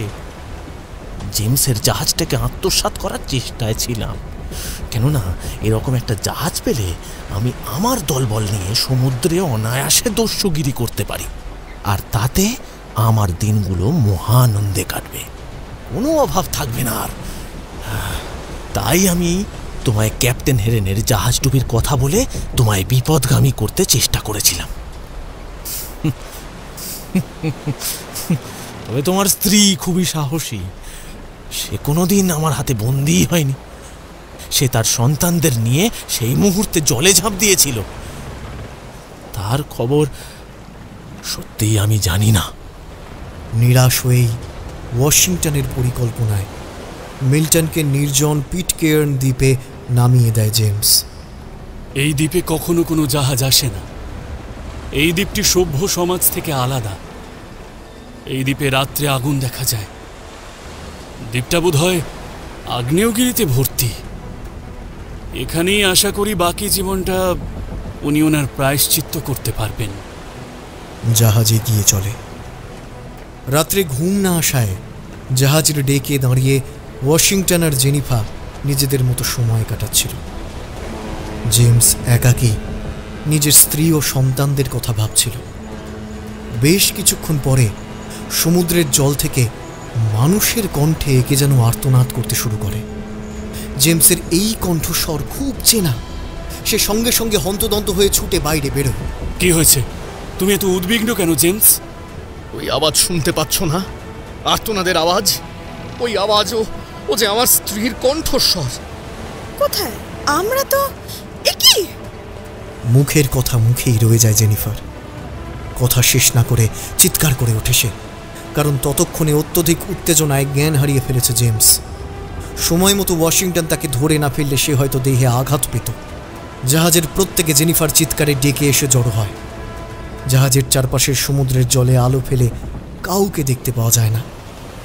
সবাই বলা বলি করে আসলে কারোরই আওয়াজ নয়। সবসময় স্ত্রী আর সন্তানদের কথা ভাবতে ভাবতে মনের ভুলে জেমস ওদের কণ্ঠস্বর শুনতে পেয়েছিল। কিন্তু জেনিফার নিজের কানকে অবিশ্বাস করতে পারে না। জেমস অজ্ঞান হয়ে যাওয়ার সময় সেও যে জেমসের মতোই ওই আর্তনাদ একবার শুনেছিল, কিন্তু সেই কথা সে কাউকে জানায় না, হয়তো প্রমাণ নেই বলেই। পরের দিন সকালবেলা সমুদ্রে একটা ছোট্ট দ্বীপ দেখা যায়। দূরবীন দিয়ে দ্বীপের মধ্যে মানুষও দেখতে পাওয়া যায়। তার হাতে ইউনিয়ন জ্যাকের পতাকা উঠছে। দূরবীন দিয়ে ব্যাপারটা জেমস আর ওয়াশিংটন দেখে। জেমস একটা লাইফ বোটে ওয়াশিংটনকে নিয়ে ওঠে। দাঁড় টানার জন্য শক্ত সমর্থক কয়েকজন নাবিককেও নেয়। লাইফ বোটটা দ্বীপের কাছাকাছি এলে দ্বীপে দাঁড়িয়ে থাকা স্ত্রী, কন্যা, পুত্রকে দেখে জেমস বোট থেকে নেমে ছুটতে শুরু করে। শক্ত করে জড়িয়ে ধরে তাদের। বুকের সমস্ত ভার যেন হালকা হয়ে আসে। আনন্দে চোখ ভিজে ওঠে ওর। নিজের পরিবারকে যে এইভাবে খুঁজে পাবে সে কখনো ভাবেনি। ঈশ্বরের অশেষ করুণা মনে হয় তার। তাদের সকলকে নিয়ে সে জাহাজে ফিরে আসে। ধাতস্থ হয়ে মেরি সকলকে জানায়, জলদস্যুদের হাত থেকে কোনো মতে পালিয়ে সমুদ্র সাঁতরে আমরা এই দ্বীপে এসে আশ্রয় নিই। তোমার বন্ধু অ্যালেনকে মাঝ সমুদ্রেই হারিয়ে ফেলি। এই দ্বীপে এসে অতি কষ্টে একটা ঘর তৈরি করতে পারি। ফল, পাতা আর ঝর্ণার জল, এই ছিল সম্বল। দেশে ফেরার সামান্যতম সুযোগও আমাদের সামনে ছিল না। জানো, তোমার কথা না খুব মনে পড়তো। ভাবতাম তুমি হয়তো একদিন আসবে, ঠিক আসবে।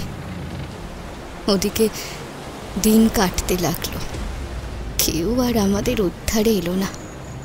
একসময় তো নিশ্চিতই হয়ে গিয়েছিলাম এই দ্বীপেই হয়তো আমাদের মৃত্যু হবে। তবে গত রাত্রে আমাদের ইউনিয়ন জ্যাকের পতাকা লাগানো জাহাজ দেখে আমি নিজেকে আর শান্ত রাখতে পারিনি। অন্ধকার রাতেই আমি সমুদ্রের জলে ঝাঁপ দিই।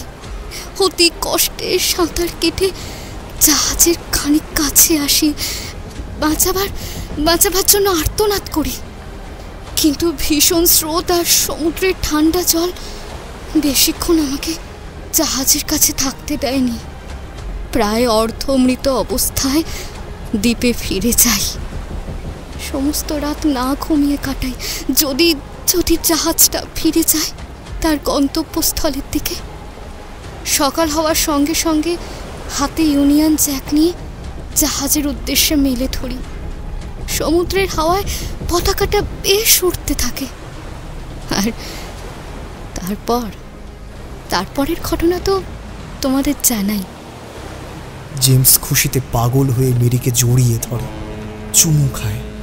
জাহাজের সকলে জেমসের পরিবারকে ফিরে পেয়ে খুব আনন্দিত হয়।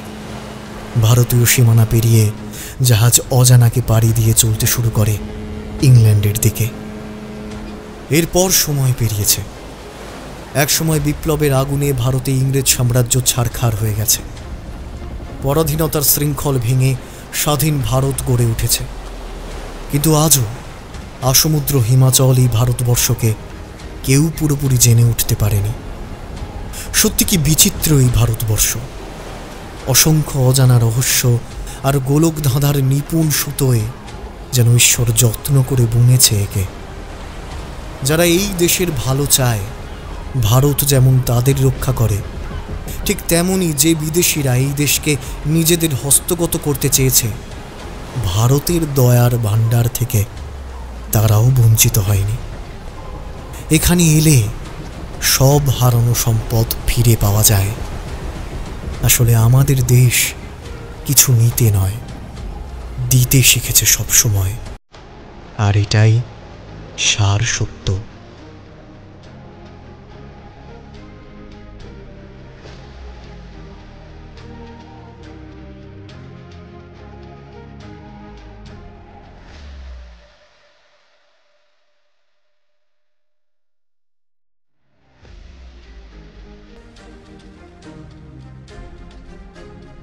এখানেই শেষ হল দীপান্তরের নরখাদক। জেনিফার চরিত্রে মঞ্জরি, মেরির চরিত্রে অয়ন্তিকা, এথনার চরিত্রে নর্মদা, জেমসের চরিত্রে সার্থক, ওয়াশিংটনের চরিত্রে কৃত্তিক, শ্যামলালের চরিত্রে জ্যোতির্ময়, জঙ্গিল সর্দারের চরিত্রে অমিত, ক্যাপ্টেন হেরন এবং ক্যাপ্টেন হ্যারির চরিত্রে সায়ন এবং ভারতীয় যুবক ও জঙ্গিল সৈন্যের চরিত্রে প্রণীত। সমগ্র গল্পটির ধ্বনি সম্পাদনা, কণ্ঠ সম্পাদনা এবং আবহ পরিকল্পনা করেছে 62 FPS স্টুডিও। পোস্টার ডিজাইন করেছে অর্কজিৎ। আগামী সপ্তাহে শনিবার ঠিক রাত 10টায় আবারও একটি রোমাঞ্চকর গল্প নিয়ে ফিরব আমরা। ততক্ষণ পর্যন্ত শুভরাত্রি, ভালো থাকবেন এবং অবশ্যই আমাদের চ্যানেলটি সাবস্ক্রাইব করে বেল আইকন প্রেস করে রাখবেন।